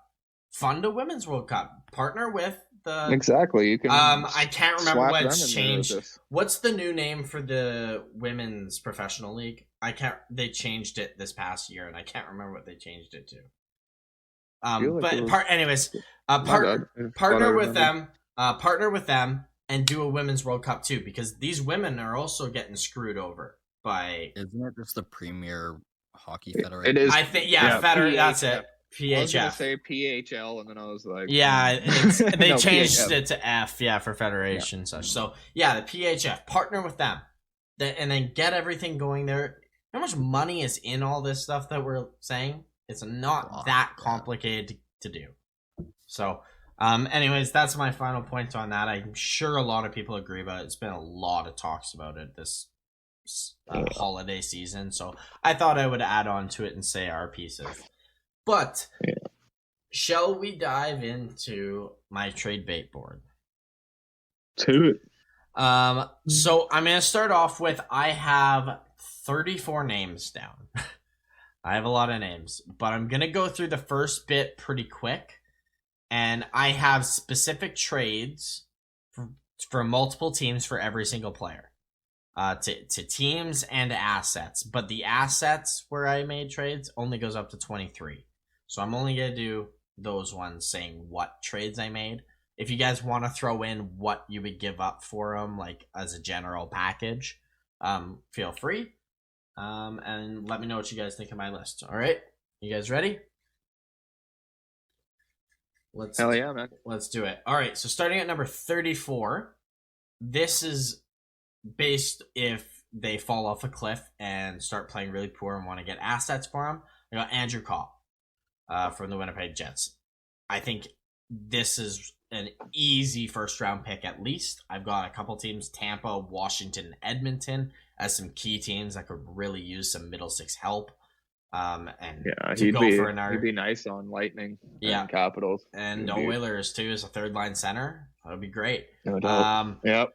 So just a player, but this is only if they're kind of falling apart. You could also throw Paul Stastny as like the 35th guy.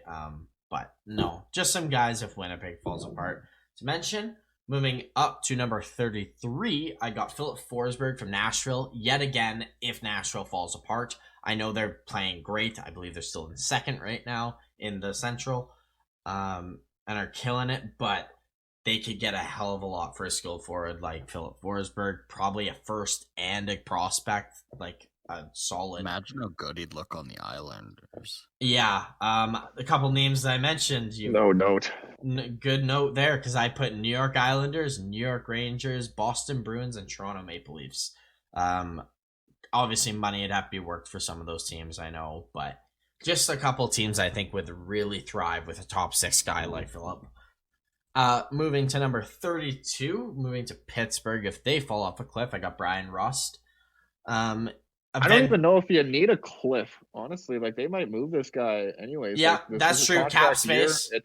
To me, it's up to this guy, and probably, I'm assuming Zucker's on here somewhere.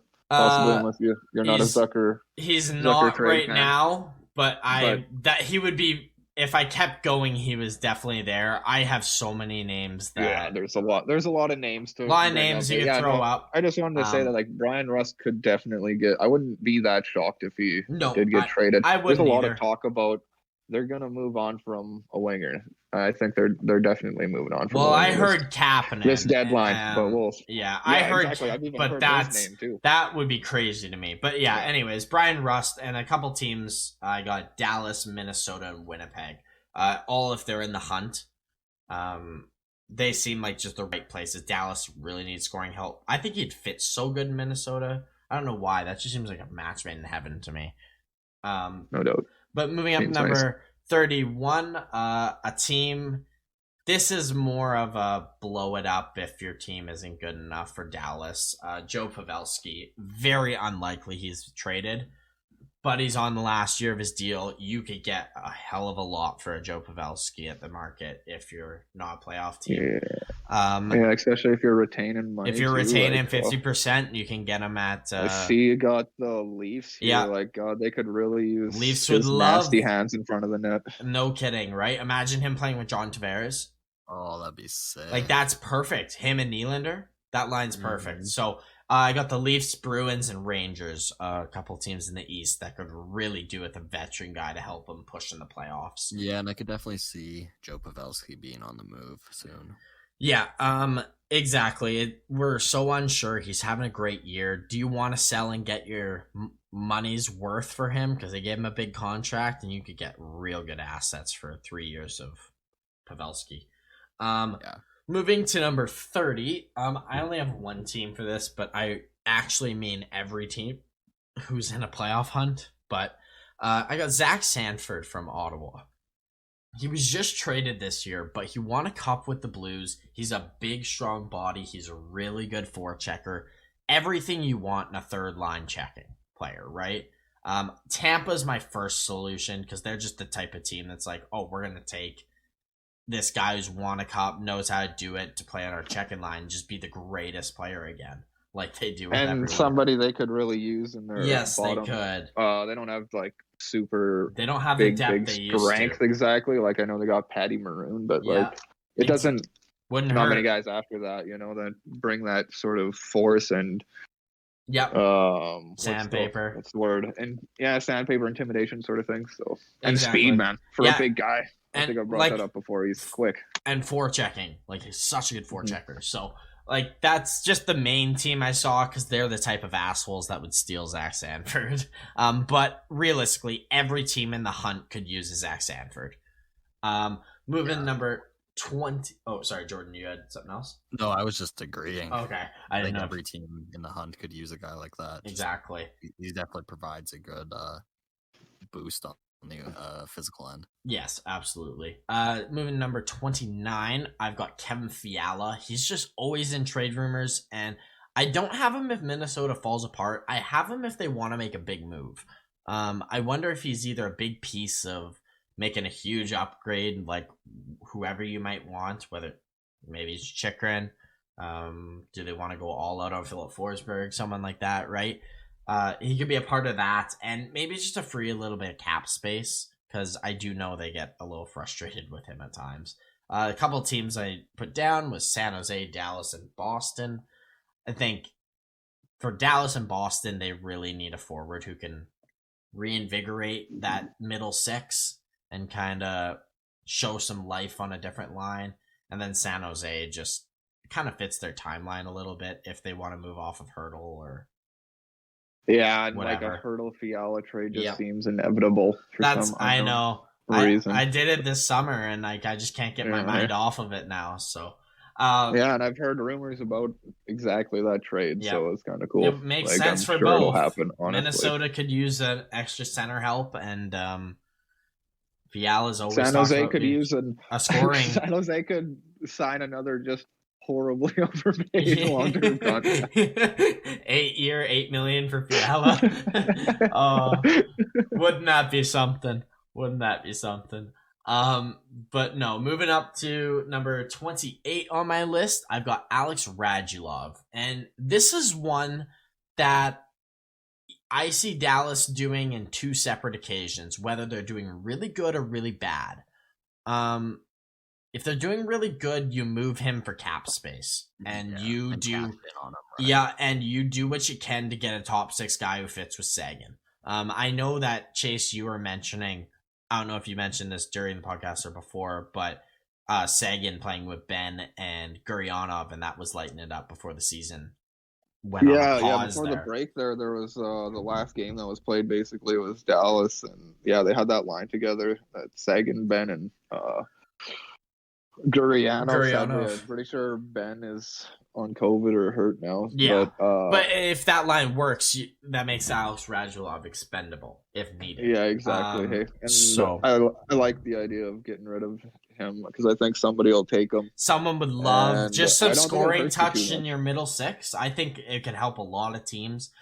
Teams notable, I got the New York Rangers, Carolina Hurricanes. I think he would do amazing as a Hurricane, and the Toronto Maple Leafs. I think Toronto could use a veteran like that who's been to a cup final, who knows how to score in this league, who's an energy guy as well. It just seems like a good fit. Moving up to number 27. This is a name that I feel like will be traded, but I don't know where. I actually don't have any teams, and that's Calle Jarnkrok from Seattle. The old bag of pucks. Yeah, he has not worked, but I feel like a team would give him a chance based on his contract and what we thought he could be in Nashville. I know you're not going to get a lot, but if you can get a 2nd-round pick for him, a 3rd-round pick maybe, like, I don't know. Yeah. I don't know what his value is either, but I just don't. Yeah. Why would you let him walk if you can try and get at least a 3rd? Because he's gonna walk, especially with the impact that he has on your team. Like, he's not really. He is the guy that you try and get something back for before you just waste an expansion pick on him. When you could have taken apparently Matt Duchene, who's reinvigorated his career, like. So, or Johan, like I said, even way like, why would you not take a chance on a possible first-line setter? I don't care his contract sucks or something. Like, say whatever you want, but like the guy at least has had experience playing first-line center. Yeah, and you didn't take him. He was just sitting there. There's 2 of them. Like, I just exactly. So this may really hurt them, Jarnkrok. So I want them to get an asset back. I don't care where he goes. Like, maybe Tampa takes him, like, and just turns him into a 3rd-line, like, awesome right winger. Like, you never know. Like, are there UFAs coming up this year that are like super on epic Seattle? That Seattle's going to be able to sign with all this super duper cap space they've created. Like, is Austin Matthews a UFA? Not this year. No, not this year. Like, he is in like 2 years or something. Matthews, 2 or 3 years. Like, I'd like to know the big names that Francis is looking at in the next couple of years, and he's like, like, are they going to steal Malkin, or like, is that Malkin is one? There's I mean, technically, there's Aho coming up in 2 years. Draisaitl's not too far out. McKinnon's 2 years, even though McKinnon will get signed. There's a lot of big names, but I don't think you should look at the free agency and plan based off that. That's a terrible way to build a team. Yeah, exactly. So then that means they're just going to hang out for the rest of time and wait 5 years till they're good. You trade away players for assets. That's you trade Jarnkrok for whatever you can get. Whatever you can get. He hasn't done enough or anything really for it. You can put somebody in for him. Like, come on, Yeah. Unless he's the coolest guy in the locker room. No, exactly. So that's all I did with it. Just anywhere can go. Let's move on to number 26 on my list. I've got Chris Tierney. I think Chris Tierney is perfect for a lot of teams right looking for some depth center. I got Edmonton, Vancouver if they're in the hunt, Winnipeg, and Minnesota. Funny, I just couldn't see him not going back to a Canadian team in a trade. Yeah, and I think Edmonton is a very good shout. Yeah, Edmonton's my number one choice for that because they really need a third line center. I think Ottawa really, right? Like they could use some key depth pieces in Edmonton. Very much so. And I think Ottawa should, like, I know they want to be good, but you're not yet. So keep selling what you have and trying to get, like, they could probably get first at a second round pick at least for Chris Tierney. Yeah, as a third line center, maybe even a decent prospect. Like, you never know. Yeah. So I think it's he's serving a purpose right now as a very valuable player, but you're not good enough to use him in the valuable position. Yeah, exactly. So I say you offload him, get assets back, and you're still going to take 2-3 years to be a legit contender maybe, or like playoffs every year, right? So yeah, like what are you even doing with this guy? Like, geez, it's kind of crazy. He doesn't even play 10 minutes a game. Like, what? Yeah, and like he needs to play in a good defensive role in a team that needs a third line center, like a cup team. I think that's what really could use him. So he makes sense to be gone. Moving up to Boston Bruins would be another team I think I brought up even earlier. Yeah. That could fit. Like you said, so many teams could probably use him. So many teams. He's got to get out of there. I'm super disappointed they didn't trade him before the start of the season. Sure. Moving he could be at least settled in somewhere now, instead of... Maybe. Yeah. Exactly so. Moving up to number 25 on my list, I got Dylan Strome. This is a name I struggled with putting on this list because I don't know where they're at right now, Chicago, with Dylan Strome. I don't know, because Stan Bowman was the one who wanted to get rid of him at the time when the rumors were out. I don't know if Dylan Strome still wants to be gone. I really don't know. But I do know teams have called about him.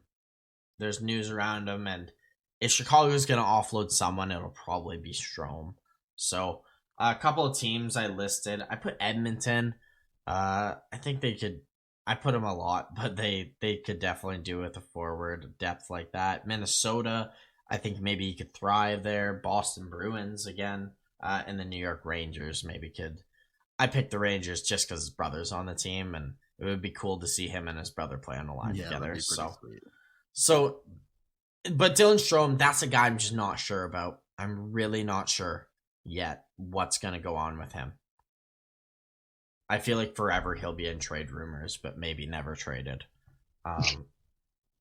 He just seems like that guy. But back to number 20, or moving up to number 24, still staying in Chicago, I got Calvin DeHaan. His contract's up this year. There's always rumors about him going. Chicago's not going to be a playoff team. He's left-handed. He's a good depth option. Makes a lot of sense for a team to take him 50% retained at like $2 million on their third line. I got the Panthers, Oilers, and Leafs all could use a little bit of help on that left side depth-wise. So we'll see where that goes. I don't know what his value is. Probably a third and a prospect, a low-end prospect, or maybe you could squeeze a second out of a team if you're Chicago, but just a depth option. And moving to number 23, this is where I started doing actual trades. So if you guys don't like them, feel free to call me an idiot. I put so many trades down, I'm bound to fuck up on a couple. But I tried my best to do the closest value. First, number 23, I've got Evgeny Dadonov. Reasoning, Vegas needs cap space to bring Eichel in. Well, to have him play and activate on their roster. So Riley Smith or Dadonov, who you'll hear later. are the most logical choices. So I'm just gonna list them off, and you guys can just take your quick point on them. First, I got the Detroit Red Wings getting Dadonov for a 3rd round pick. Just straight up. Wow. Maybe a little bit more. Left-handed player. Nice. But for free. Like it's I'll give you a 4th round pick because I have extra 4th round picks. Okay.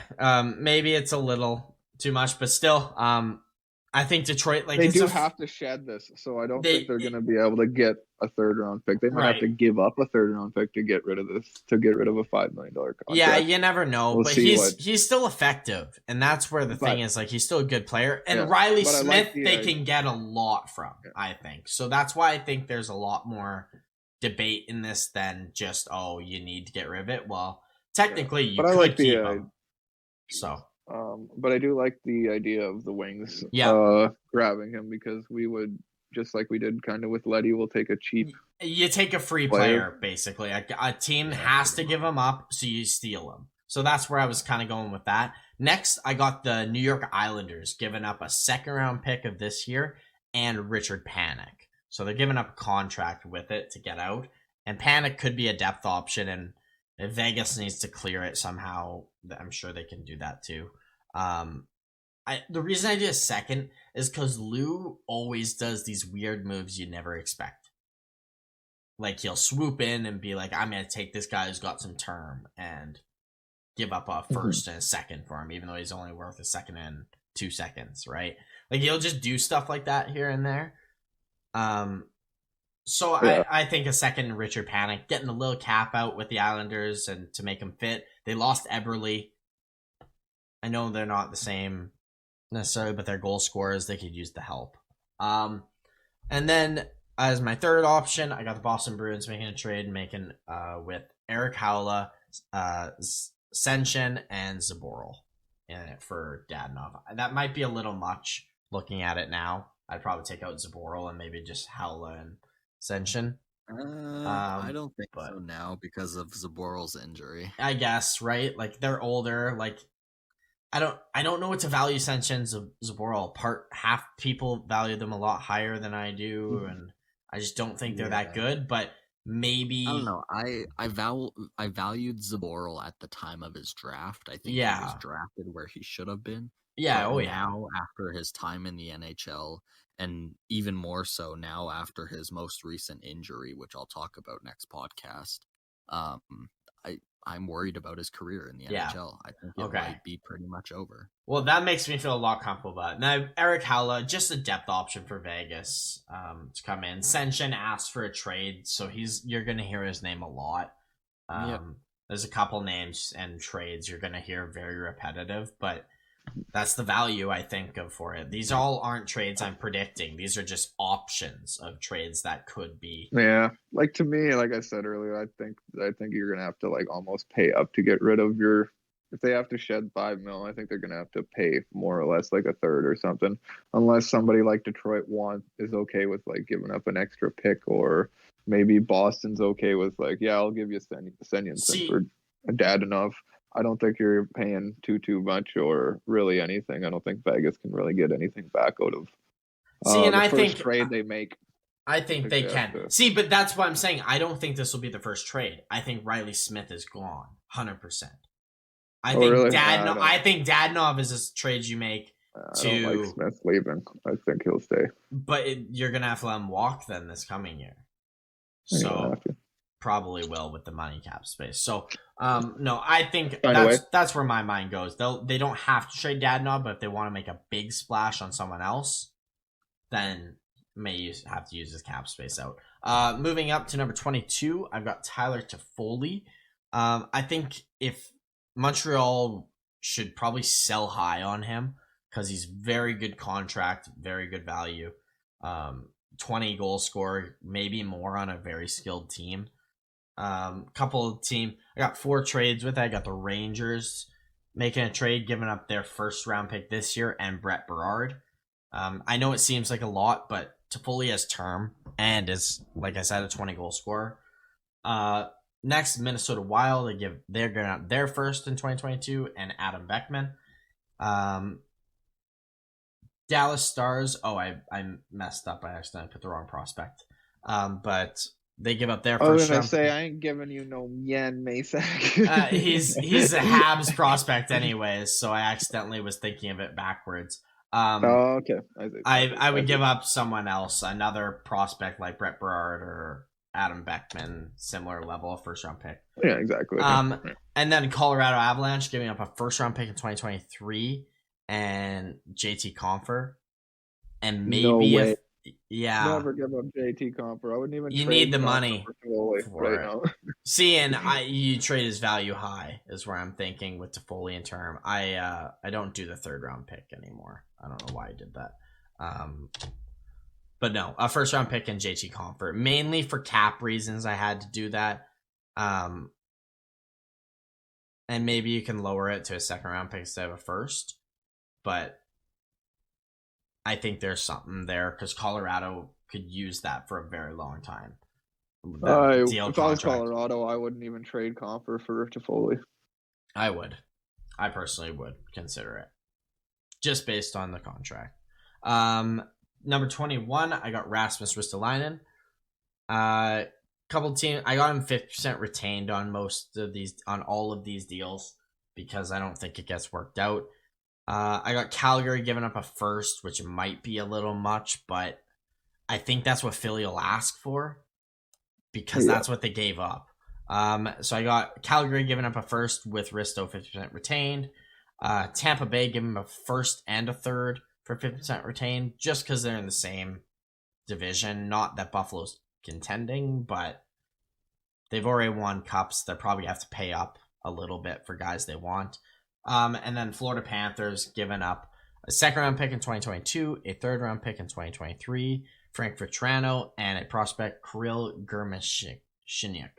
I can't say his name. He's a Russian defenseman who's, I think, a third or fourth round pick. So, it'd be pretty crazy to see Vetrano on the Flyers. That'd be kind of cool. Yeah. I mainly did it for cap because they'd have to get rid of something. But it's also an asset too, and then they didn't have to get rid of a first round pick, Florida, in upgrading their right side to being way better. So yeah, I wonder if anybody bites on Risto. That's where I'm questioning it. As a GM, like I'd almost let that go. And I let it go. Laugh at the Flyers. And absolutely, that's what I do too. But at the same time, you're desperate. Maybe someone gets hurt on your right side and you're desperate to go on a playoff run, like Tampa. Let's be serious about Tampa's right side. It's not that good. Yeah, exactly, right? Like, they could do with Aristo. And imagine him playing with Hedman. Like, that's the biggest scary defense. Like, I know Risto's not good, but he'd definitely get his covered up. Good with that part. Exactly. Luke Shen looked like a number one defenseman with Hedman. If they can playoff. If they can shelter Sergachev for like 3 years, being like 18, 19, and 20, like probably they can shelter Aristo a bit. Yeah, they could probably shelter Aristo. So it just makes sense. Like Tampa's a good enough team to take this player and make him effective. Next, moving to number 20, I've got Max Domi. I think he's having a really good season this year, and I think Columbus wants to get rid of him. It's never worked. It's never fit. I never understood why they made the trade in the first place for Domi. I didn't think it would be good. So I got the first. All of them are 50% retained. I have the Leafs for a third and 2 fourths in 2022 third and 2 fourths in 2023 and 2024. Predators giving up a second round pick in 2022. Colorado giving up a couple third round picks, 2 third round picks, 2023, 2024, and then Edmonton giving up a second round pick for I like something like that. Honestly, going like he is from Winnipeg. I wonder if Winnipeg would be interested in. That's a shout. Picking up the former St. Michael's Buzzers. Yeah. OJ. Nice. And the Buzzers. But yeah, no, I like I like the Leafs. because of his dad. That would be cool. Like, I think that would just be cool he's on a 1-year deal, so even if he doesn't want to stay, he doesn't stay. Mm-hmm. He gets to play in Toronto like his dad. He got to play in sure two of the major okay markets. I'm sure he'd be okay with playing wing on that team. Yeah, exactly. And he could probably play in the top 6. He's skilled enough to play in that top 6 and play well. Exactly. So there's a couple teams I think he would be a cool fit on. Toronto, Nashville, Colorado, Edmonton, especially at 2.5 mil at 50%. Is that 50% retained? That's a good contract. 19, I've got Alexander Georgiev. Georgiev makes sense because that's 2.6 million that the Rangers could use in top 6 forward. So I think they're going to offload him. Plus, they got Kincaid as their third goalie, who's definitely good enough to be a backup goalie. And yeah, I'd say more than good enough. More than good enough. And Shesterkin's proved he's the number 1 this year, right? So I think you can offload him. Now, these 2 trades I'm not confident in because I don't know what to value goalies. It's very hard to value a goalie, especially when he's a backup and you know he's not going to be better than that in a Rangers uniform. And they need the money. But I have Edmonton. Now, I look at this and it looks wrong, but he's not playing well. Kaylor Yamamoto for Georgiev. Because Georgiev's young enough to have potential. It's a lot. Yeah. It is a lot. I understand it's a lot, but Edmonton's not happy with Yamamoto at all right now. And if to me, they might do something that drastic. Koskinen would be in the deal too. Sorry, I forgot to mention that. So money would be in a different deal, and you would do something where the Rangers could pay for his cap to be sent somewhere. You could almost a fifth. I wonder if it could be Yamamoto and Koskinen. For the Rangers, the Rangers couldn't work. They couldn't take the money. They could this year, yeah. They have cap space this year at least. They could, but they wouldn't because they'll use it for something else. They're not sellers. Mm-hmm. Yeah, so, but I don't know. I don't like it because they wouldn't need Yamamoto. They wouldn't be able to pay Yamamoto anyways. They can hardly pay the guys they're trying to keep. If they're going to trade Georgiev, to me, I feel like it's going to be straight up Georgiev, and they're going with a min league deal for their backup. Yeah, fair enough. I don't know. I think Georgiev's good enough to potentially be a starter in this league. I think he's struggling right now, but I've seen enough of him. A guy that's just not going to leave this team, honestly. I do. They can't afford him. Chill with just hanging out and being the backup here. Unless he takes a big pay cut, I don't see a world he stays. He's making $2.6 million, and that's far too much for the Rangers backup currently. Especially a team like the Rangers. They're cap strong already. They can't afford to have him there, so just makes sense like that. But my next trade, this one's more realistic. I got Pittsburgh sending a third and Philip Hallander for Georgiev. They've given up on Hallander once. Don't see why they wouldn't use him to get a proper goalie that isn't Casey DeSmith, and I would like that. And a third round pick, whatever. You get 2 young goalies to be a 1A, 1B. Mm-hmm. And Georgiev and Jari, I think, would be fantastic together for 5 years. So that's the more realistic trade, but I just saw something with Yamamoto and thought it was interesting, so I thought I'd throw him in a trade. Yeah, he's in that position where he might get traded for something not so substantial. The or Rangers, just a quick swap. That's and maybe I could do something more aggressive with it, where the Rangers also add Kravtsov and the Oilers add something else to it, right? Where you do a big swap and Yamamoto you change as your young prospect and try and see if you can get him going, right? And then you let Strome, if he lights it up, you let Strome go and use that money. Those are just some options, but moving to number 18, I've got Colin Miller. Most of these deals are the same. I just got him going to 50% retained to Tampa, Toronto, or Vegas. Tampa and Vegas, a second and a third, and Toronto a first, because Toronto needs the right side probably more than them, so I think they would overpay. And plus, it's their rival Buffalo, not crazy rivals, I guess, but they're real close.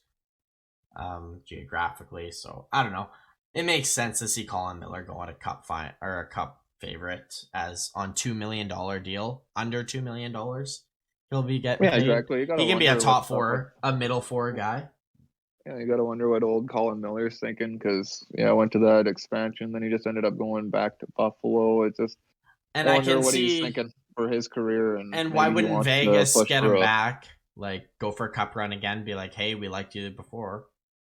Yeah, exactly. Yeah, so you never know. I think he's just a good asset. Plus, he's having a really good year in Buffalo. So, moving number 17, I've got Mark Giordano. I didn't know where to go with some of these trades, but for the most part, they're pretty similar. It seems like too much, but because he's a captain, and I feel like Seattle doesn't want to get rid of him. I feel like you gave him the captain. You give him the captain, you're not giving him up unless you get something good. So I made sure they got something good. So 50% retained on all three of these deals. I got him to the Blues for a 2022 first, the Bruins for a 2022 second, Senshen and a fourth in 2023, and the Rangers for a second round pick, St. Louis's second round pick, and their third round pick in 2022. So just a couple. I feel like he's a direction sort of trade. Like I don't know if you should trade for him as a rental, and two, I don't know if he'd want to be a rental. No, absolutely. I think he might, like, he was already quite shell shocked leaving Calgary, being there for like ever. So no, but that doesn't mean he has to leave. If he wants to take a cheaper deal somewhere that he enjoys, like why wouldn't you love Boston? That's what I'm getting at. Like a Boston sounds like a good team to actually take on a Geo and actually want to keep him for like a few years at least. Go back. What's that? Sorry. I want him to go back to Calgary. I have thought about Calgary, but I just didn't see money working for it, and it made sense, but I don't know. Rangers to me, like, if he's comfortable being a rental for a year, seemed the best fit because they could use a leader like that on the back end, especially on the left side. Mm-hmm. So that's where I saw them. And the Blues, is it just me? He seems like he would do really good as a Blue with Colton Parayko or something playing with him. I think that'd be he'd slide right in there. Yeah. So they all just gelled Giordano. Maybe not the situation, but himself as a player. So it'll definitely come down to like how he's feeling.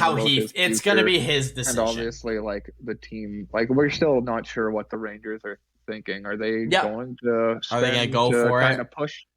Because like, why not? You have the cap space this year. Yeah, you have the cap space. You got the goalie. You got the defenseman. Like you got some of the forwards. You got Panarin, who's dope and stuff. Like they're good enough to make some damage. First round pick this year or your second round pick, like it's.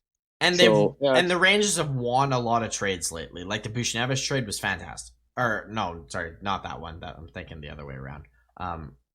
For the Blues, it was pretty. Blues, it was. That's what I meant. But I don't know. I like all those destinations for sure.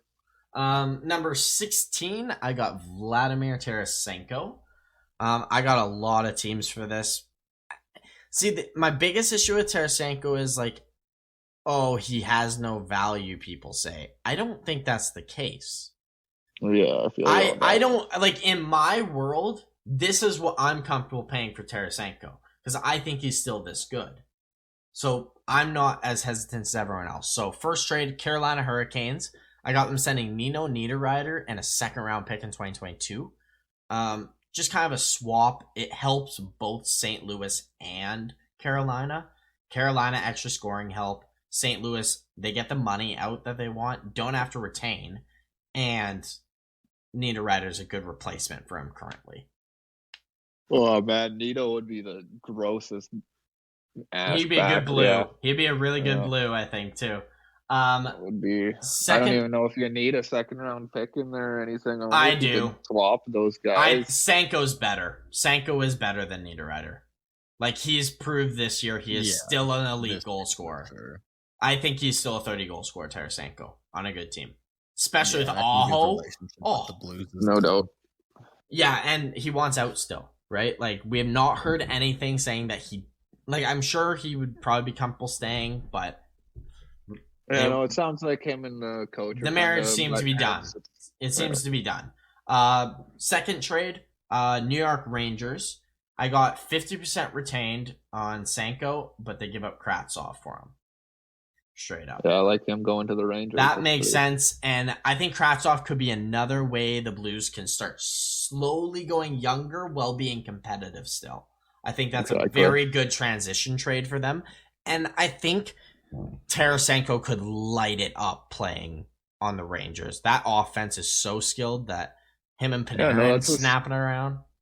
Yeah, super sensible trade in all reality, as long as the team believes in Kravtsov, and I guess Kravtsov believes in himself as well to be a good player. But yeah, it's a great move going from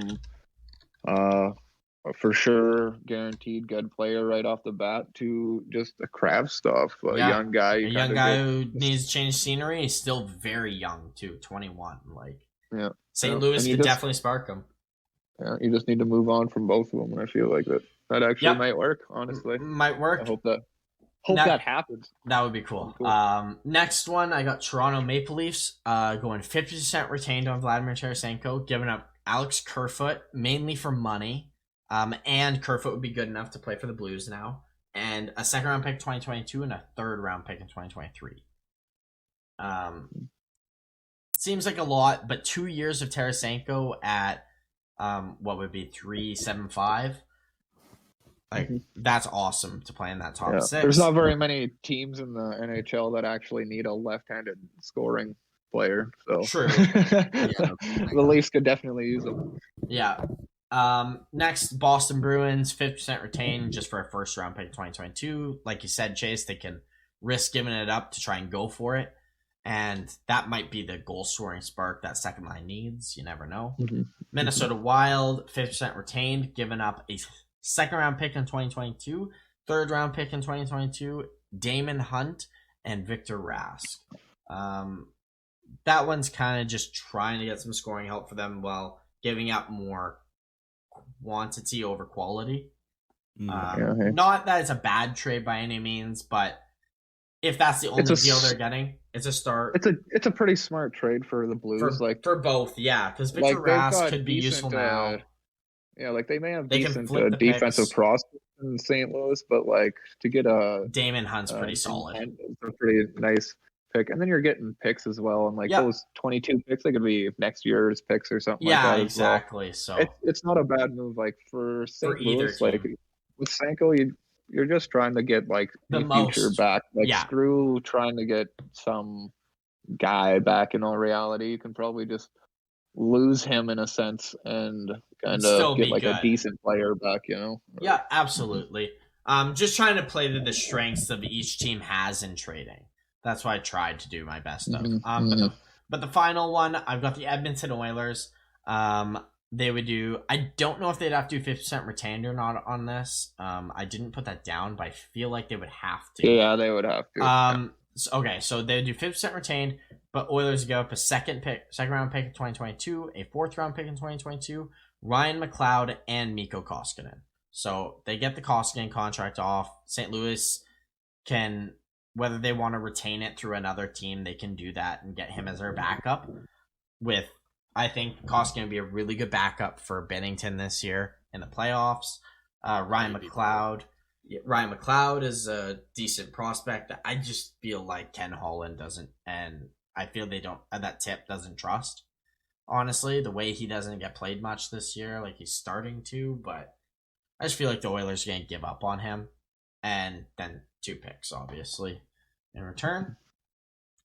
Yeah, I feel like maybe you're a bit high on his value, but I don't know. Like you said, it's really hard to understand what his actual value and that's would the be issue. To other people. And I look at Sanko as Pat Kravtsov at 50% retained. It seems like it could be a legit trade. That sounds like it could actually happen. So it's going to be interesting to see where he goes, because I do believe Sanko is getting traded. I think he is. And to me, you got to look at it in the next 2 years. All of these teams are trying to win right now.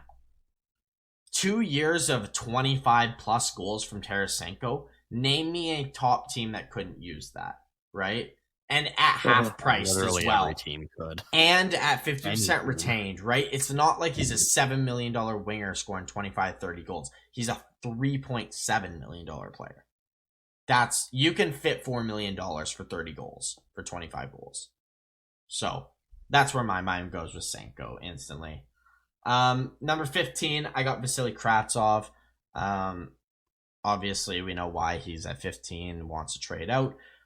I don't know what they want for him really at times either, so I try to get creative with some of these. We got Chicago making a trade, Dylan Strome and a 3rd round pick. Like I said, I just want to see both the Strome brothers. Seems like they could do well and swapping. It's not like we've seen brothers in the past not do well. Yeah, exactly, right? Second, I got San Jose Sharks trading a 4th round pick in 2022, Thomas Bordeaux, sorry. Bordelot. Bordelot. And Radim Simek. Bordelot is an early 2nd round pick and looking really solid. And Simek is a very good defensive player right now. I know Chase and I are pretty high on Simek and what he can bring to a playoff team. Yeah, exactly. Like I remember us talking. Like last year, he was their best defenseman. Yeah, like better than Carlson, better than Burns. Yeah. Like he was actually their best defense. And now he's expendable the way Ferrero's playing. Carlson stepped it back up a bit. That you can get some assets for him, and why not get a young forward who could really be exactly. Hey, great, this right? doesn't hurt their team. Doesn't hurt. Still keep pushing. Like it's not a rebuild trade or something. I know San Jose's stuck in that. You might as well not just straight up rebuild. Their team's in a position where anything up is better than where they're at. No, what's hilarious? Exactly. I was writing down all the teams and what they could what they should be getting, and I got to San Jose and I looked at them and I'm like, what could they use in a trade? And I looked at their team like everything.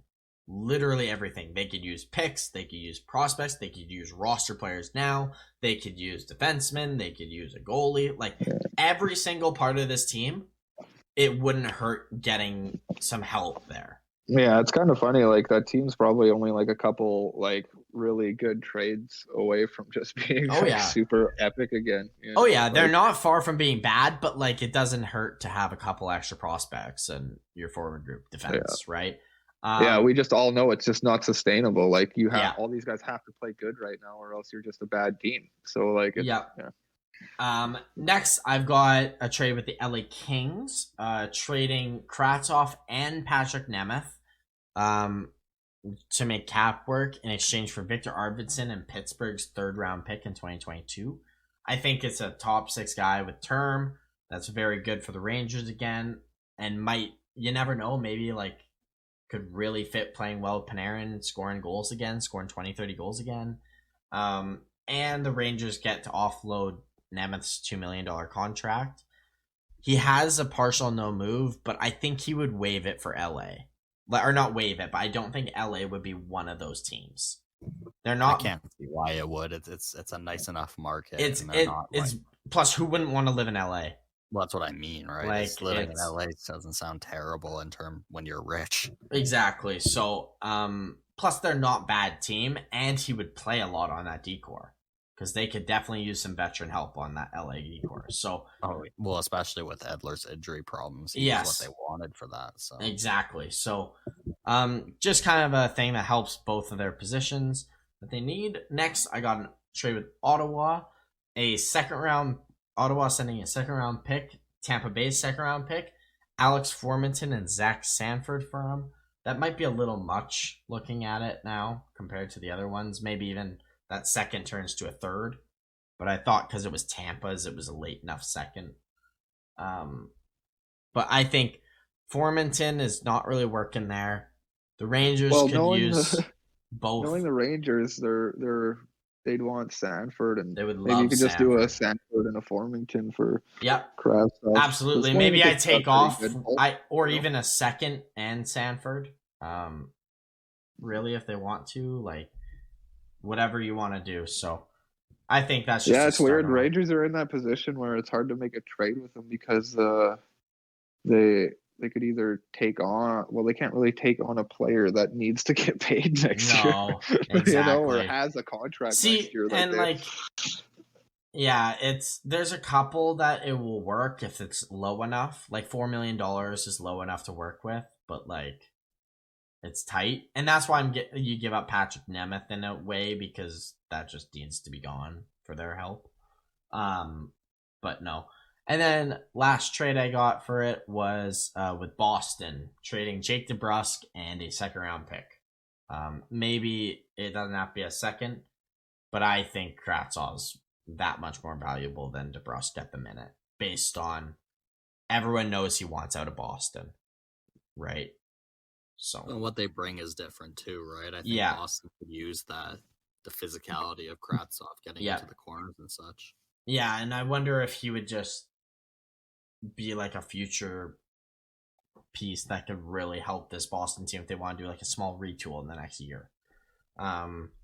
It's just an option. You gotta try and get the best player back for DeBrusk is the thing, and Kratzov isn't that bad. So moving to number 14, I got John Klingberg. We got 3 trades here. First one with Carolina. Makes the most sense. That would be a Hurricane. I've got Carolina giving a second-round pick in 2022, but there's a condition on the pick. If Klingberg resigns, it turns into a first in 2023, and which is top 2 protected if it does change to a first. A third-round pick in 2022, Dominic Bach and Ethan Bear. And then next I got one with Calgary. Calgary giving up a second-round pick in 2022, Zadorov, Dylan Dubé, and Hymanen. I got rid of Dubé because they needed the cap space and the roster player for Klingberg if they wanted to go all out and re-sign him. I only think Calgary does it if they re-sign him on a good deal. And then finally I got Vancouver. This one's interesting. I do not see a world this goes through, but I thought it was fun. So Vancouver giving up a first round pick in 2022. This is if they're doing good as well, like continue playing well. Which they are. They are. They're 7-0 in their since coaching since change.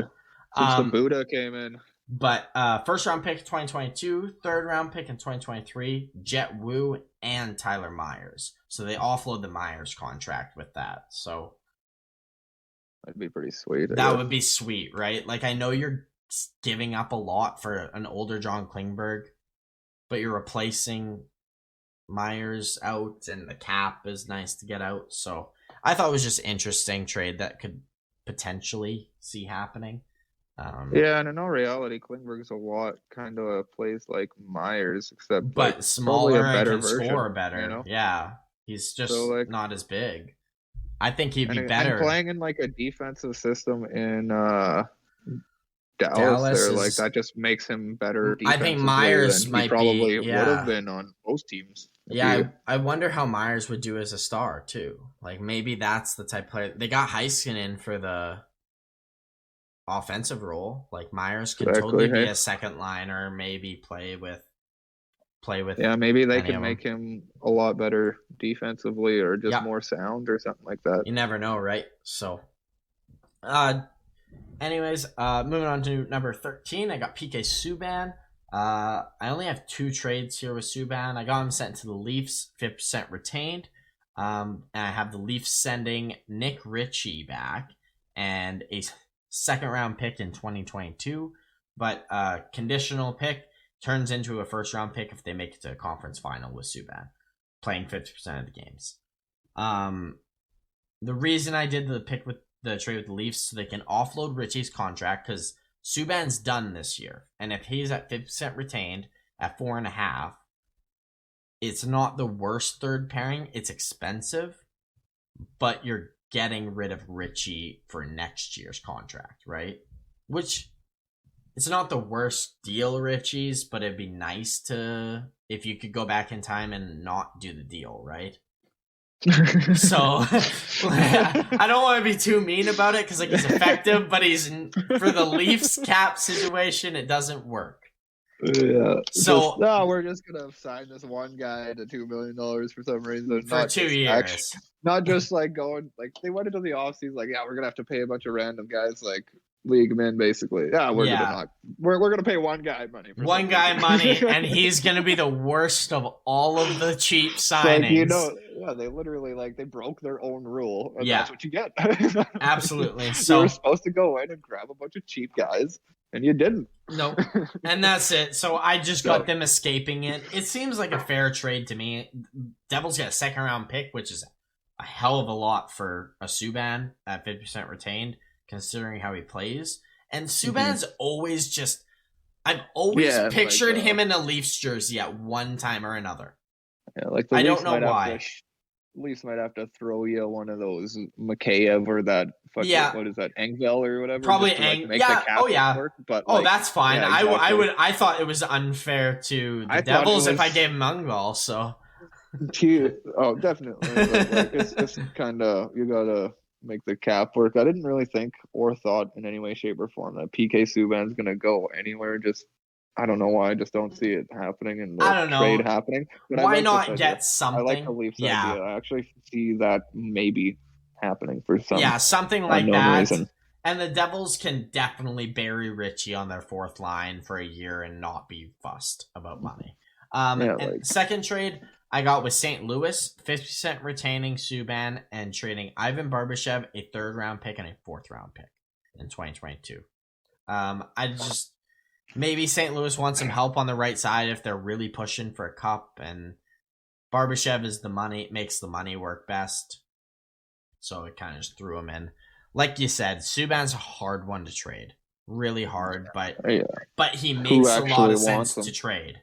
Yeah, right? Like there's not very many teams where I'm just like, they could use a player like Subban. Like there isn't, right? And that's why I tried to find the best option, because I know those teams want to offload them and they're on the block. Because this list is mainly like trade bait, as in they're available. A lot of these guys in situations. These aren't guys that are like, I think this trade's gonna happen. These are guys that are available, and I'm trying to figure out a way to trade them. So not easy. Moving up to 12 though. I got Jonas Korpisalo. I got 3 teams doing this. I really don't know what to trade goalies, like I said. So I got Pittsburgh giving up a third and John Gruden. John Gruden's who they got in the Matt Murray trade. He's a forward who plays in college, who's pretty solid. Thought they'd give him up for another goalie. One of your 2 prospects. Yeah, one of our 4 prospects that are not the worst. Edmonton Oilers giving up a third and Ilya Konovalov. I think he was a second or third round pick, who's solid. And I think Korpisalo would do wonders for this goaltending. And then St. Louis giving up a third round pick and Colton Ellis, who's a goaltending prospect. So, actually, now that I think about it, Kovalov, he's a goalie prospect as well. He's the Oilers' second goalie prospect, second best one, behind Skinner and such. So, just a couple of teams I think Korpisalo could go to, but you never know. Moving on to number 11, I got Thomas Hertl. First one is the obvious one for me is Kevin Fiala. Straight up for Hertl. Maybe you have to add something else with it, but there's something there. Like I said, right? There's got to be something Fiala for Hertl. My other option is the reasoning I have Hertl's value pretty high because I have it as San Jose is willing to trade him, but if they get a good return. They're not just going to trade him to get anything, I don't think, because I would like to keep him, I imagine. And it doesn't sound like he really is. I don't think he's dead set on leaving. No. He's not, so I'm making it that you have to pay a little up to get him, just for context. Yeah, so, let's be serious about just who Hertl is. Like, this guy's not a top 6 center. This guy's a big body. He's smart. He is a hockey player. He is a 20-goal scoring center. He will. Those are playoffs. Yeah, absolutely. Second, third line, or second line wing, either or. He's fantastic. So, for Minnesota, I got Kevin Fiala somewhere in there. Could be a move, but I made a second trade with it because I want to a first round pick in 2022 and Ryan O'Rourke. Sorry, I think Minnesota has so many defensive prospects they can afford to trade one. They have like 3 or 4 high-end defensive prospects. 100%. So why wouldn't you trade away someone for a Thomas Hertl who you could sign back and keep for this team's run for the next few years? Next, I got the Boston Bruins. I think they desperately need a Hertl type player, giving up a first round pick in 2022, third round pick in 2023, fourth round pick in 2022, and Jakub Zaboral.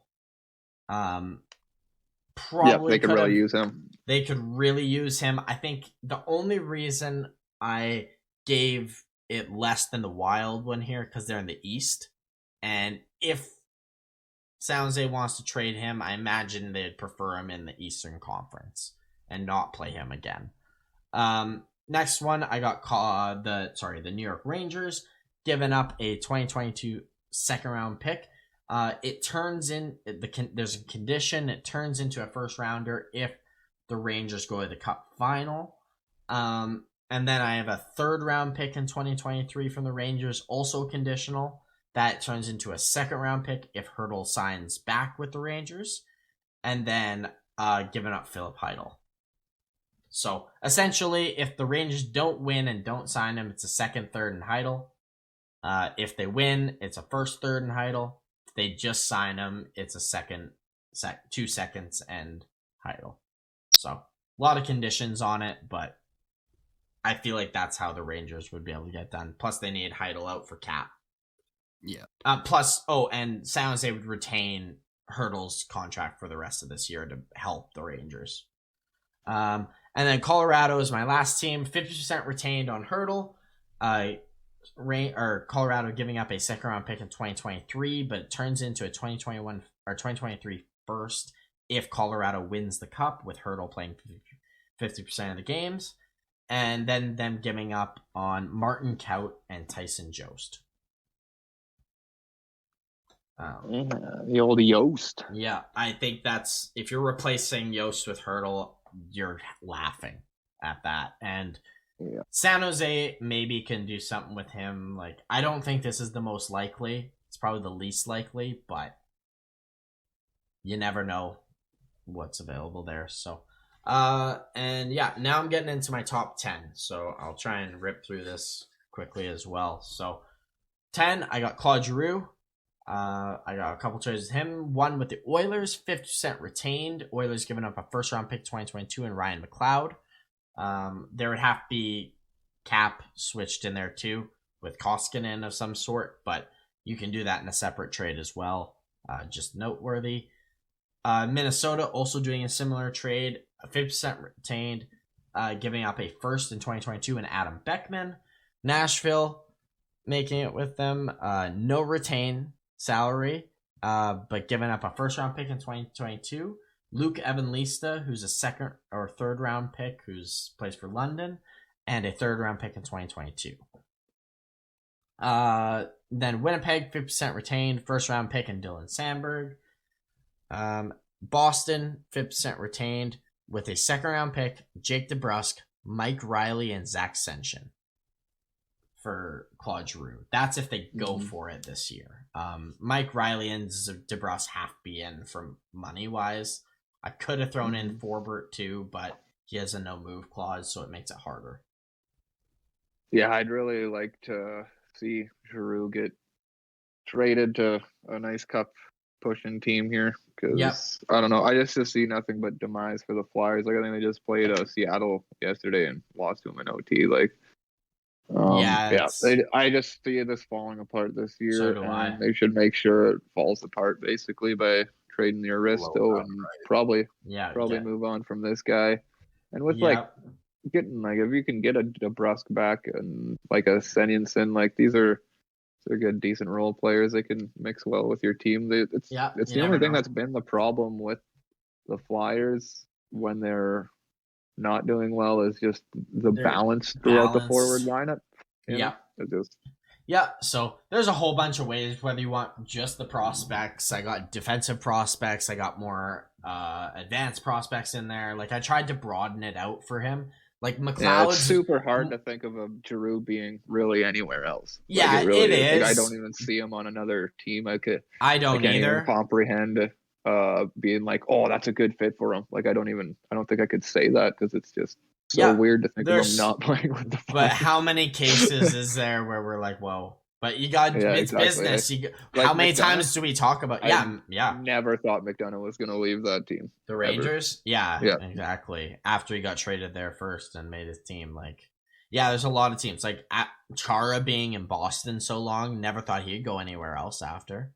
And so, lots of players, lots of different options in the trades. Like I said, some more ready ones, some whether you want NHL players now, one's ready next year, one's ready in 2 years, 3 years. There's all the options where you want your team to be. Number 9, I've got Marc-Andre Fleury. I only got 2 trades here. I don't know how in the hell I'm gonna make it work money-wise, but I would do what you can. Edmonton trading Koskinen and a first-round pick. But Edmonton also receives Calvin DeHaan 50% retained in the same deal with Fleury. Both of them are 50% retained, obviously. And then I got Pittsburgh making a trade. I see Fleury coming back, but I don't know why Pittsburgh would trade for it. But I didn't want to just put one team for Marc-Andre Fleury. So I gave up Hallander, a second-round pick in 2022, and a fourth-round pick for 50% retained on Fleury. But moving on to number 8, I got Dustin Brown. I think this is DB. Yeah, I think this is a player that's definitely getting traded and can get a decent chunk for, actually. First, I got the Rangers taking him because you know how much they like meat and taters. Giving up the St. Louis second-round pick and having him 50% retained. I got Boston going for him because Dustin Brown seems like a Bruin. I think he would be such a Bruin. Them giving up Jake DeBrusk for him if they really wanted to. I don't think that's smart, so I also put giving up just a second-round pick would be better. But if you want to use that second for a different trade and you want to give DeBrusk to LA, then why not, right? Yeah, hey, like, DB would be a tough one to see. I don't know. It would be. If he'd even want to leave. Like, he seems like a king forever. Yeah. If he wants to retire there or not.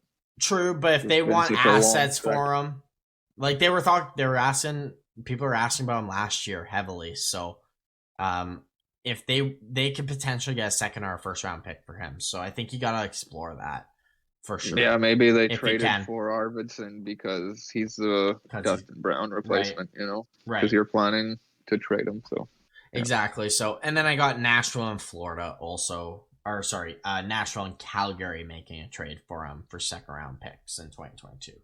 Calgary is using Florida's second round pick. Moving up now to the biggest name probably on the list, Jacob Chychrun. It wouldn't be a trade bait board without Chychrun. I had to put him in, and I tried my best. I could have put every single team in the NHL for this guy. But once I got to a couple, I stopped because I'm like, okay, I can't make a trade with everyone. So starting off, I made one with Pittsburgh. I hope it's enough. It's close, if not. Them giving up first round pick 2022, second round pick 2022, fourth round pick 2022, fourth round pick 2023, Marcus Peterson, Samuel Poulin, and Philip Hollander. Wow, just giving the house up. Oh yeah. But Chychrun's 4 years, 4.6, and he's 23. You don't get better than that. Yeah, so you gotta pay up the ass, and that's why I even said I hope this is enough because they're gonna ask for so much. Moving on to the Boston Bruins making a trade. I have them giving up their first round pick in 2022, second round pick in 2022, Euro Vakanainen, Jack Stanika, and Mike Riley. Again, don't know if that's enough for Chychrun. It fucking better be. But for Boston's sake, it better be, right? I got one with the Rangers. Them giving up a first round pick 2022, a second round pick in 2022, that's the Blues, a second round pick in 2022 of their own, and Alexander Georgiev. Now you may throw in Kravtsov there instead of Georgiev or with. Like there's a bunch of different ways, but basically the core is a first and 2 second round picks this year with a prospect of some sort.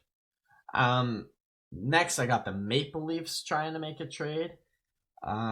This is a trade for the Leafs if they can move Muzzin. Probably. Like, they'd probably have to move Muzzin this offseason if they made a deal like this. But I got Toronto making a trade for Chychrun, a first in 2023 that's top 2 protected. And that's it. A second round pick in 2022 and Rasmus Sandin. Like I said, if you're not doing any other moves, you're going to have to throw in a Kerfoot and Engvall in here or something to make the money work. But it depends on what else trades you're planning on making with this team. Yeah, I wonder if you can give him. I guess Muzzin's probably got a no trade. So he has a no trade, and he wouldn't go to AZ. So you'd have to wait until the next year to move him, or you'd have to, or maybe Chychrun can play on the right. You never know. Maybe Rhylan can play on the right. Like, if you want. She's a tough trade during the season for absolutely. sure. Like, absolutely. It can happen during the season, and I'd like it to happen during the season because the sooner you can get a guy in, to me, is the better. Yeah, me too. But it's probably not going to happen until the offseason. Probably not. But I thought I had to try with some, and I'm not done. No, I fully agree, man. Like I said, somebody should make the move. They should go for it. Yeah, someone should go for it. Absolutely. And who else do I think should go for it but your Detroit Red Wings, Chase? As imagine three defensemen of Edvinsson, Chychrun, and Seider for the next 10 years. So basically, we would get the old Chychrun. What you got here is Zadina going the other way. We'll get into the details, but so we'd get Dadonov, and then we'd get this. So Dadonov would replace Zadina, and we'd have Chychrun on our team. You could get Dadonov for free there. Or there's someone else too higher up that you can do. But no, I got the Wings giving up a second-round pick in 2022, a second-round pick in 2022 that's Washington's, Philip Zadina, and Donovan Sabrango, he plays this World Juniors from Team Canada this year, offensive defenseman. Yeah, he actually looked pretty damn good. Yeah. Yeah, I know. I'd love some Chicka Homes. That's for sure. I am very down with us. And doing maybe a deal like that. I don't like Zadina, but like you'd have to give up someone big. And I thought Zadina is the most expendable of your prospects, like bigger prospects, right? Mm-hmm. I also looked at Jonathan Bergen in there, but he wasn't enough. I'd have to put like Bergen and like another decent prospect with him, and I feel like it's better to get rid of Zadina than Bergen and Wallander and someone or something, right? So no, I don't hate that at all. I don't, like I've said with it's your future. We can somehow hook it up with without your top 4 would be finished. You would have your top 4 if you wanted for the rest of time. Pretty much. Exactly. Like Chychrun and Edvinsson on the left, Seider, Hronek.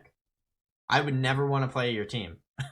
Yeah. Just because of that decor. You could have Raymond, Larkin, and Bertuzzi out, and I still wouldn't want to play you guys with that decor. So, the big question for the Wings would be being able to get the team into a contending standpoint while we have that contract. That might be the difficulty. Like, we should be good. Contract? Yeah. 4 years. 3 years. 3 years after this. 3 years after this. But I think that's no feat. If you're making this much of a jump in your defense, your forwards will come, and you can easily add top 6 forwards at deadlines if you want to. Yeah, exactly. Hey, right? Forwards aren't hard to add throughout time. Centers can be, but like wingers, no, it's not that bad. If you got your decor set, then you're good. Yeah. I got one more trade too. I got Anaheim going for it. Given I gave up more at the Anaheim because they're in the West, and you have to make it harder for West teams if you're trading Chychrun. If you're Arizona, you have to.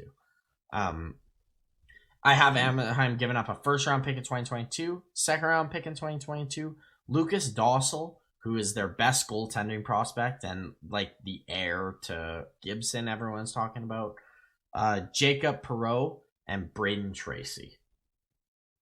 So a couple, Perreault's an early second, Tracy's a late first. Dossel's a third-round pick, but like I said, he is very highly valued by Anaheim as a goaltending prospect. So yeah, and in the next couple of years, Anaheim will move on from Fowler or Lindholm. Like, yeah, one of the two needs to go, or they keep them forever. So like, this is a good way to like try to push one of them out the door in a sense. Hey, yep. So then you can actually look at them and be like, yeah, we have to move on. And know what you could do? Like, because randomly they're just gonna have to look at one of these two guys. And just be well, like, and that gives you freedom. Yeah, like, what? Come on, man. And that's what I'm saying. That gives you freedom this trade deadline to trade Lindholm and get something. Yeah, hey. If you fear he's gonna walk, you can trade him as you get Chychrun. Yeah, no, super good move for Anaheim. Great idea to kind of push for that because. Like we've talked about with their center position, like I know it's young, but it's going to be fine. Be amazing. We may talk about McTavish and Zegras a lot, but that Lundstrom he's dope too. Like he's Sam awesome. Steele is still in the system. I know he has not really been what we hoped, but he's still an NHL center. Which is valuable in itself. So let's move on to 6. I got Justin Hall. I think he's the most likely to be traded pretty much on this list, one of the few at least. I got Pittsburgh making a deal. I wouldn't necessarily be comfortable getting Hall because I don't think he's that great. But if depth never hurt us, and the last time we got a Leafs right-hand defenseman, he was pretty fucking good for us. So I couldn't complain. And he's only $2 million. So I got him giving up Dominic Simone in a 4th. I wondered about Danton Heinen because of guys coming back, and like a depth winger going, but I wasn't really comfortable actually giving up Heinen for Hall. I think that's a downgrade. So I think Simone's a very good depth player for the Leafs. That might work for the old Leafs though. I don't think it's enough quite, but if that's the most I would offer as a Penguin. Tampa, I haven't given up a 3rd in 2023. Like we said with Tampa, they can turn any D-man with their left side being so good into a top 4 guy. Why wouldn't they try it with him? Now, the Leafs wouldn't want to give probably him up to Tampa, but next, I got the Islanders giving up a 3rd in 2022 and a 5th in 2022. They seem like just the team most in on Hall, and I think he fits the way they play the best. I see Hall being an Islander. If they're going for no offense like they usually do, Hall's an Islander. What were you saying, Jordan? Oh no, I was just saying I could definitely see him as a Islander for sure. Yeah. And then finally, I got Vancouver with a 4th for 2022 and a 6th in 2022. Just to get some help on that right side anywhere. Plus, last year all they did was claim Leaf players off waivers, so why not continue the trend with going into trading for one? Next on my list, 5th, this is where it gets tough. I've got Evander Kane, because we all know how bad San Jose wants to get rid of him. I ummed and awed about a lot of this. I've got a couple teams that really could go for it, and if it could really work, but it's a risk. I got the Leafs, 50% retained on Evander Kane, giving up Nick Ritchie in a 4th. You may not even need to give up the 4th, honestly, with a deal on Evander Kane. You may be able to just give up Nick Ritchie and get a 4th back, if realistically. They could take the chance on him, $3.5 million. He'd fit in that top 6 brilliantly as a hockey player. Calgary Flames, I think Evander Kane would be such a good Flame. Oh, God. Yeah, especially with how they're playing right now. Yeah, exactly. And I haven't given up Tyler Pitlick in a 5th-round pick in 2022. Again. Okay, if that's all it takes. That's all it probably takes, right? Like, it's not much. That's what it takes, man. You definitely It's just the person. Like, if you want to risk it, you can. But if you feel like you got a strong enough hold on your group, maybe you risk it.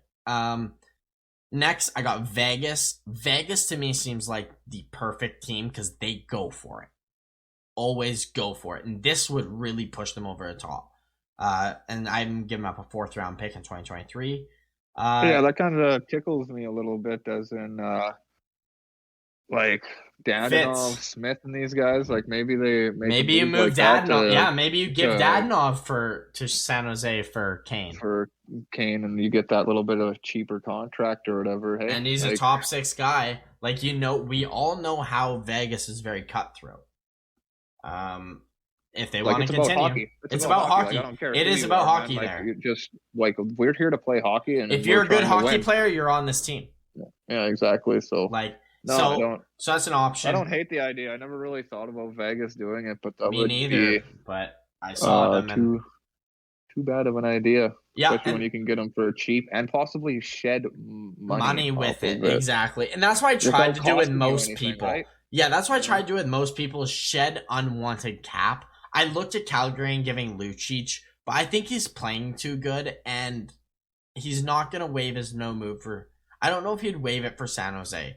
I think he likes playing in Calgary. Yeah. So, you keep a guy who likes and wants to be there, especially if you're in Canada. That is what it is. Right. And then I got Boston and Carolina, too, as the other teams. At $3.5 million is what it would be when it's 50% retained. I think, is Dadonov at straight 5? 5, yeah. Straight 5 for 2 years after this. Maybe you can shed a Janmark or somebody like that. And that's you might be able to get something for Janmark, actually, at that contract. Because he's on a good contract. It's just... Yeah, or you just do that, and you trade Smith and straight up.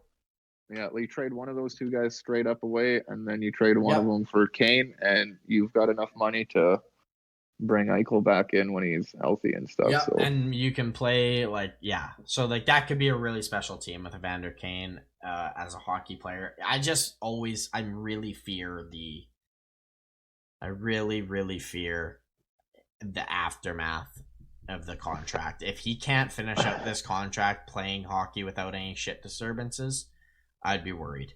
I just fear the extra years. Like, I'm not worried about this playoff run or something like that. Not this one. No. Not this one. I'm talking after. I'm talking in 2-3 years when you're like, oh boy, this guy's a real asshole. Now we get why San Jose didn't. And now you're like, oh, well, what do we do? They couldn't barely get rid of him. So that's my fear with Kane. Like, you can definitely keep it to hockey and let it not disrupt your locker room for this year of thing. And you could probably do it for a year, maybe a year and a half. Once you get after this year, it probably gets a little dicey. It all depends how things go. And you don't want to be stuck with this contract. So that might kick even though the Flames and the Knights seem like perfect options, might not even do it just simply because there's years on it. Yeah, and I get that. I understand that. I'm fine with doing this. I want this and I need this year, but I need to know that I can move this guy next year or not have this guy next year or something that. And that's the worry of that might be right? That's why it hasn't happened. And that's what I said off the start. I'll bring it back to I'm just not sure if it'll happen this year because of what I'm saying. It's hard to do it in season. It's hard to do it in season. Absolutely. But like I said, tried to make a trade with everyone here. The guy's got 8 points in 5 games in the AHL. So he's a good hockey player. We know this. We know he's a 25 goal scorer. So, but anyways, let's move into our final 4. 4th spot here, we got Riley Smith. I think he's most likely to be traded for Vegas because he's the easiestly moved because he's on a 1-year deal. There's there's a good chance he won't resign next year. I think the Rangers are going to be all in on Riley Smith. All in. I have them giving up a first in 2023, or they can give up 2 seconds, the Blues in their own second this year. However which way they want to go about it. You offer the 2 seconds first, and then you try for the first if they say no. I don't know what it is. I'm just not a big fan of Smith going anywhere. I don't know why. I just think he's going to stick around. I just know he's part of the whole But the like whole expansion money, thing and like a really big part of the team. I thought Fleury was going to be there forever.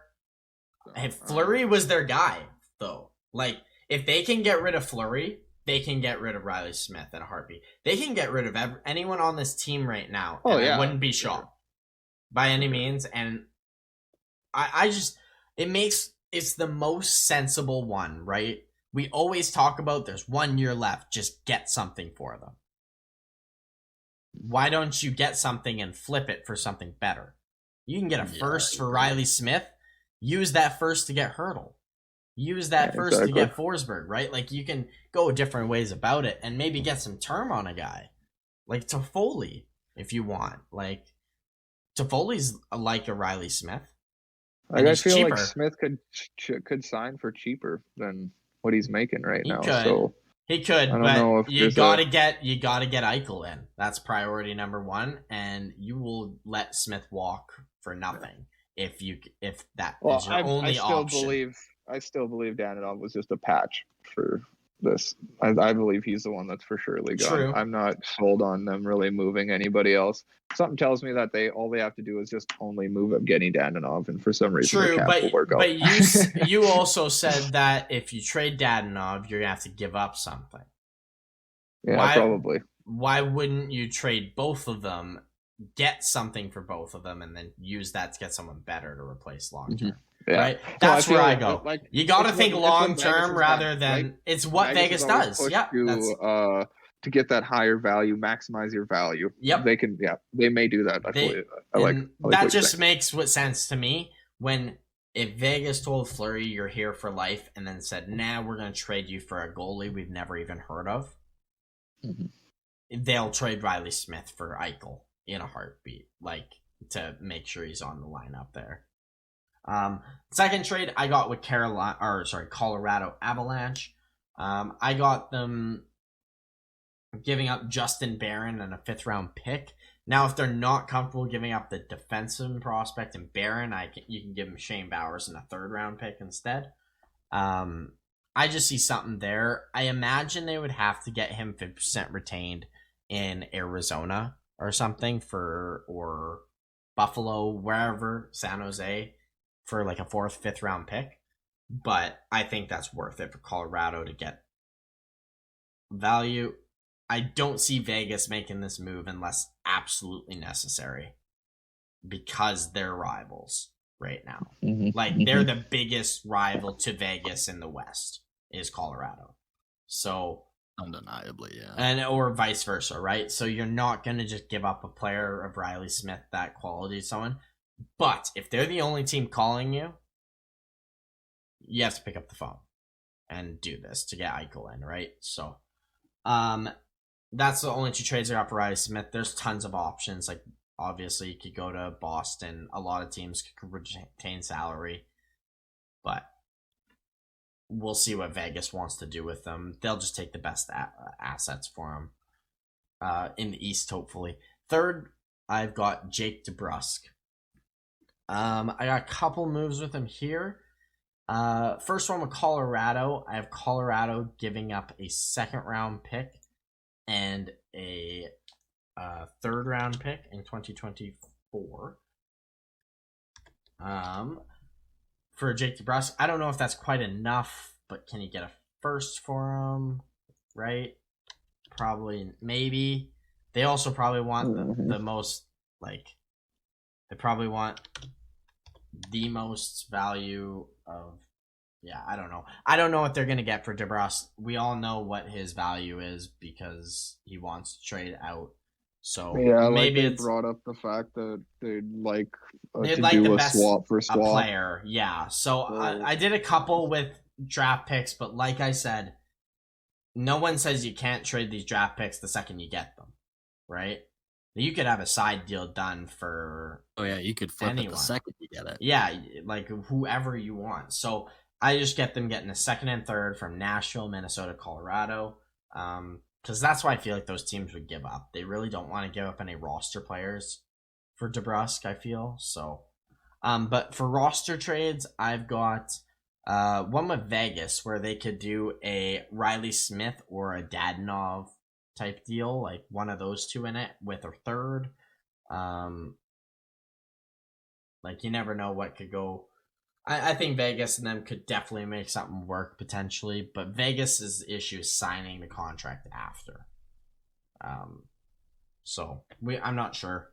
We'd have to see. But the one I'm most intrigued about is one with Anaheim. I got DeBrusk going to Anaheim with Senshin and a third round pick from Boston, but I have Rickard Rakell coming back to Boston. So Boston gets the better forward, but Anaheim gets a younger potential, decently high-end potential of 20 goals winger back, as well as a pick in Senshin. So, what do you guys... let's be serious. Senson's probably going to end up being at least a bottom 6 player because... Yeah, he'll why play. Wouldn't he? You know? Yeah, he should Boston's play. Just never used him, and for some unknown reason, he'll just go somewhere else and find his spot. Figure something out, probably. I don't think he'll be a top 6, but maybe a bottom. No, definitely not. I think giving up Rakell for Anaheim makes sense. They don't have to worry about losing him for nothing because DeBrusk he's RFA eligible. Like, it makes a lot of sense for everyone around. Anaheim has the money to re-sign DeBrusk, and we'll really see if the change of scenery is what was needed. Because this could be a steal for both teams in high end, but it's a risk for both teams is where I found. Mm-hmm. Yeah, I struggle seeing Rakell go anywhere. Like I think I made a trade with Rakell going to Calgary, but like I just don't even see him moving. Really, I don't know. Seeing like with everything going well there, like absolutely it almost shut down the fact that he. Like I thought he was definitely going to get moved this year, kind of because I thought they weren't going to be too great, but they're actually a lot fantastic. Better, and they're going to be a lot better than I thought they would have been for the next couple of years. So. And to me, Rakell is expendable because he doesn't fit the timeline. And he's not he's not big enough of a leader to me on that team where it's like, oh, our locker room's going to hurt with him a lot gone. Whereas I think you can take this risk, and it's a very calculated risk for Anaheim. Like, the younger guy who can score around the same amount as Rakell who's injury prone. Boston needs someone better right now. They're willing to make this. I think it's just a good gamble for both teams. Moving on, though, to my second player on my list is Ben Sherratt. I was very boring with these trades because it's going to be a boring trade. He's going to go for a first-round pick. Most likely, at least a second and third. Ben Sherratt, and he'll probably get retained salary. This is Montreal's biggest asset to move this year, and they're going to move him. I don't think there's a world he's not gone. A couple of the teams I'd put, though, that gave up first-round picks for him were St. Louis, New York Rangers, Toronto Maple Leafs, and the Edmonton Oilers. All guys who could use a little bit of help on their second or third pair on the left side.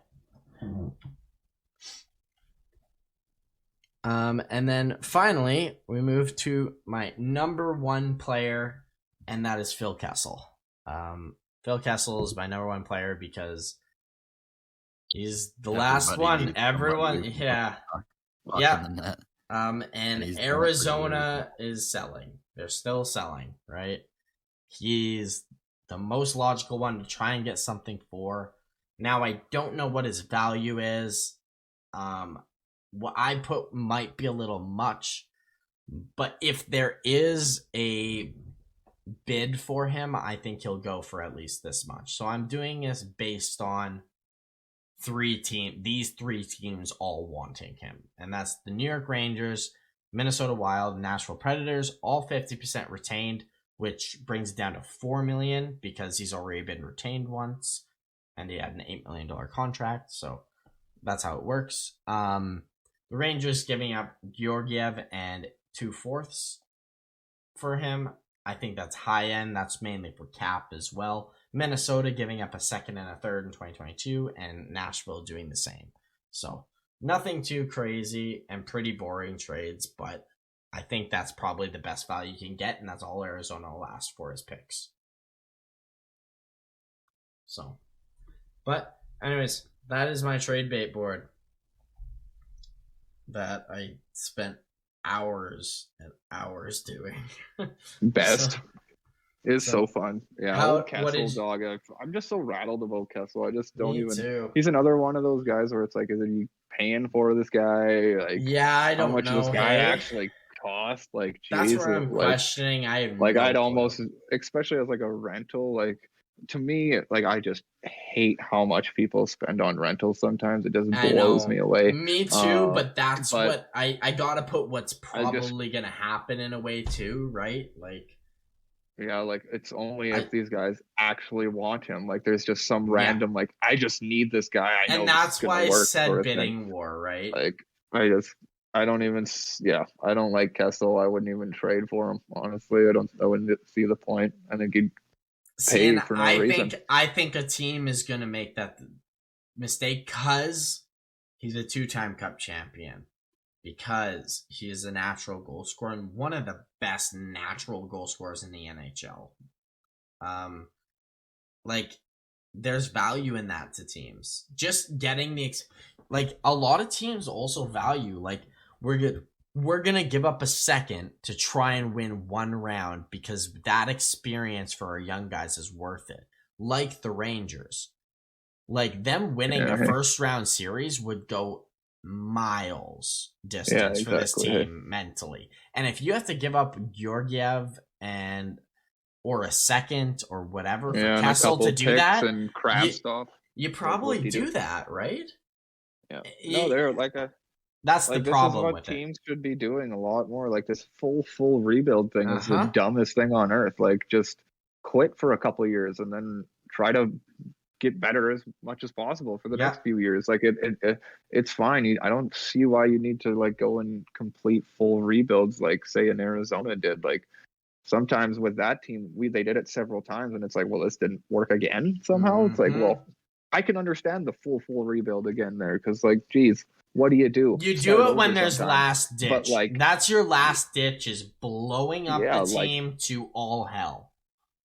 yeah, exactly. And when I say blowing up the Flyers or something like that, I'm literally talking about two guys. Like you're not losing your whole team, Giroux, Risto, losing Giroux and like Risto. Like what or do you flipping do? Like JBR or something. if you can't make up after that in a year or two, like I know you might not be able to make up for it instantly, but like if you can make up for it in a year or two, you know, like that's the thing. Like put yourself in a situation that you can like get back out of instead of like look what's Arizona going to do for the next 5 years. Like they're not going to be good. They're going to be so bad. So like, bad for so long. Like at least the Rangers can pretend to be good for a couple of years here, and maybe they're maybe things don't work out. Maybe cap hits hit them a little too hard, and they have to make moves, and it takes a little bit longer. But like at least you were good through this period, not just Buffalo. At least you were or getting somebody, playoff like, ticket sales. Like 5 flipping years, or like 10. Like look what Toronto's doing to themselves. Like if they keep paying for these drafts or at the deadline, if they keep throwing first round picks and second round picks out, like they're going to be. You're going to run out of team. You're gonna run out of a team. They are going to turn into the Pittsburgh Penguins. You're just going to be signing guys constantly because you have to sign people every year just to min league deals. Whoever will actually take it. Like it's nope. Yeah, no, absolutely. I'm so rattled with Kessel. I just don't know where to go with him. And Neither do there's a couple of guys in the trade bait board that it's like I just don't know what's going to happen with these guys. Nope. Are they actually going to? Absolutely. I know it's tough, like right? Said, but you need people to want them. Yeah, and that's the issue with it. A lot of the cases, and there needs to be a bidding war for some of these to go as high. Like there's a lot of guys I may have overvalued, but I'm also trying to look at the high end trade value because trade value seems to always double the second the trade deadline is hitting because people panic and make bad decisions. Yeah. These trades are logical because GMs make bad decisions all the time. Yeah. I wouldn't be surprised if I nail like in a situation where there's 3 teams in on this, not just like not just like these 2 guys backed out already. Like you're at least pretending that like these 3 guys I'm making are it interesting. Acquiring this guy. Yeah, I'm making it interesting. So now, it's not reality just might be that like literally nobody's interested in Dadonov or whatever. Absolutely. So you're not getting anything back for him. You know, like Reality is with cool, this but... trade bait board is I have 34 names, and I guarantee you maybe I'll be lucky to have 10. I'll be very lucky to have 10 of these guys trade at the deadline or between now to the deadline. Yeah, because one, how many guys actually get traded at the deadline? Two, how many people are buyers? How many people are buyers? Yeah. Right? Mm-hmm. Like, and I'm not saying like trades in general. I'm saying names on this list that are on new franchises. I can, like, there's a couple that are pretty well slam dunks, like Ben Sherrod. He's pretty much a slam dunk to be traded. Jake DeBrusk, I wouldn't be surprised by any means. Riley Smith or Dadonov, I think, is pretty well a lock. Justin Hall seems to be very, very likely to be dealt. Like, just a couple guys there that are very likely. But was there any, do you guys have anything to add with it? Anything to say about it? Any things I really fucked up on? Any guys I really nailed? Like, no, I mean, I think there's I'd say at least 5 of them that could definitely come true. Yeah, absolutely. I think for the most part, they were fair. I don't think I skewed too far away from reality with any of them. Maybe a couple that I was a little like the Senko one is more of what I value. I value Senko to being a top 6 30 goal scorer still because he is. Like he's proving it this year that he's still that talent. Yeah, exactly. Like, it would be different if he's like, oh, yeah, well, he's a 30 goal scorer. Well, guess what? Alek Galchenyuk was a 30 goal scorer. Yeah, sure. But Tarasenko's actually still good and still like first liners. One guy, I'm not sure if I brought up, like Max Domi. I like that going to Boston. I wonder if Boston would look at Max Domi. I think he could really help them in their top 6. Like, he's a fiery guy. He can get lots of points. Maybe him and Hall are somebody that can work together. Know. Maybe there's like he's there. Not gonna cost that much in all reality. Like I only gave up like a 2nd round pick as the high end for it. So like, can you do a Max Domi for a DeBrusk straight up, and everybody's kind of happy about that? Like, I would be pissed as a Bruins fan. I think people would hum and haw about it, and maybe you could make a deal with those two. But you can make a deal with those two, but I feel like Boston loses if they give up on DeBrusk for Domi, because Domi is the biggest wild card player in the NHL. He goes to a new team, lights it up, and then all of a sudden he forgets how to play hockey. And then it happens again. This is the 4th time Max Domi has had a really good stretch of hockey where we're like, he's still good enough. But like, then literally that is what Boston needs. Like, I know. It falls apart later. Like, straight up, we need somebody that's going to come here with full energy and just want to prove to us and all that sort of stuff. And Domi was not good when he moved. They need a year or two out of that instead of like a mediocre DeBrusk sort of situation. So I just feel like you could probably just give up less than DeBrusk to get Domi, because we also forget Columbus doesn't really want Domi anymore. Yeah. Right? We know this. They didn't want him. They wanted him picked in the expansion draft, and he wasn't. And sure, he's having a good enough season where they might be able to get a 3rd and 4th round pick, but they're very happy to move him if they can. So I don't think you have to give up even a DeBrusk for it, and that you can even trade DeBrusk in like a bidding war with someone if you can. Yeah, exactly. Send him to Edmonton. Edmonton's been interested the whole time, seemingly. So no doubt. No, like I said, these aren't gonna be right. I'd be shocked if if I nail one of them for the most part, but I think these are the most likely guys to be traded. These are definitely the guys being shopped, and I try to be as fair as possible based on previous deadlines, what people overpay for specific players like big and stronger defensemen or right-handed ones. So I think you're missing like a Washington. I didn't see Washington in here. No, I didn't. Making any moves here, boys? I didn't put Washington in. I looked at them for everything, and I don't know what Washington would need. Honestly. Yeah, well, they don't really need. They don't need anything. Go out and get Mantha, so it's not like you need to fill more spots. And that's where I'm like, I looked at their forward group. I'm like, I'm only putting a forward if I'm replacing a forward. But I kind of, I liked how Washington played last year. Is the difference? I thought they should have beat Boston. Like, I thought they were better. if I can remember correctly, I think the one guy that I was looking at that maybe in the future or the next trade that this team would make forward wise would be Lars Eller, because like these guys don't make moves very much, and soon enough you're gonna have to move on from him. And you never know. Kind of spy out his down years or something, and try to make the move before then. I see them who I kind of put down for minor league deals, hey, like minor guys, your fourth liners. I'm talking Zach Sanford. Deals, I see Zach Sanford maybe. Yeah, exactly. Hey, they might grab a guy like that, but I don't see much for like actual moves. I think that I think the trade is like as far as they're gonna go when it comes to. That's where my mind goes with Washington. Like even Pittsburgh, I neglectantly put Pittsburgh in these because I'm a fan. Like I don't think Pittsburgh's going to make any moves at this deadline buying wise. They may sell a player or two and like make a small change, but I think that's it. Like I really don't think we're going to be in on all these. The reason I put them in for the goaltending is because I want a backup goalie. If you can't tell if you've been listening to the podcast, exactly. I desperately want a backup goalie. So I did everything I could for that. Chikrin, I just put them in because I wanted to see how much assets we'd give up to get him, how much we'd have to. And it turns out it's all of them. Like, so, no. Yeah, like I see the Pens grabbing like a free Kudobin at the deadline because you got to wait till it's as cheap as possible and stuff like that. Exactly. So you're not getting too much for goalies, like you've been saying. Like it's goalies I don't know the They price get traded of for them. bags of bucks all the time. It seems like nobody cares about defense or goalies. Actually, unless me and my bro were talking about this. Like all these goalies need to stop taking any length on any deal. All of these guys should have taken 1-year deals until they were all UFAs at one time and just stood there and stared at the league and said, I'm worth this much. Yeah. Like I'm done with this. Yep. Like 32 goalies. Oh wait, the 64 goalies. If you're a goalie in the NHL on a starting roster, you're giving me $1 million and I ain't going anywhere else. Even if my name is Aaron Dell or whoever it is. Yep.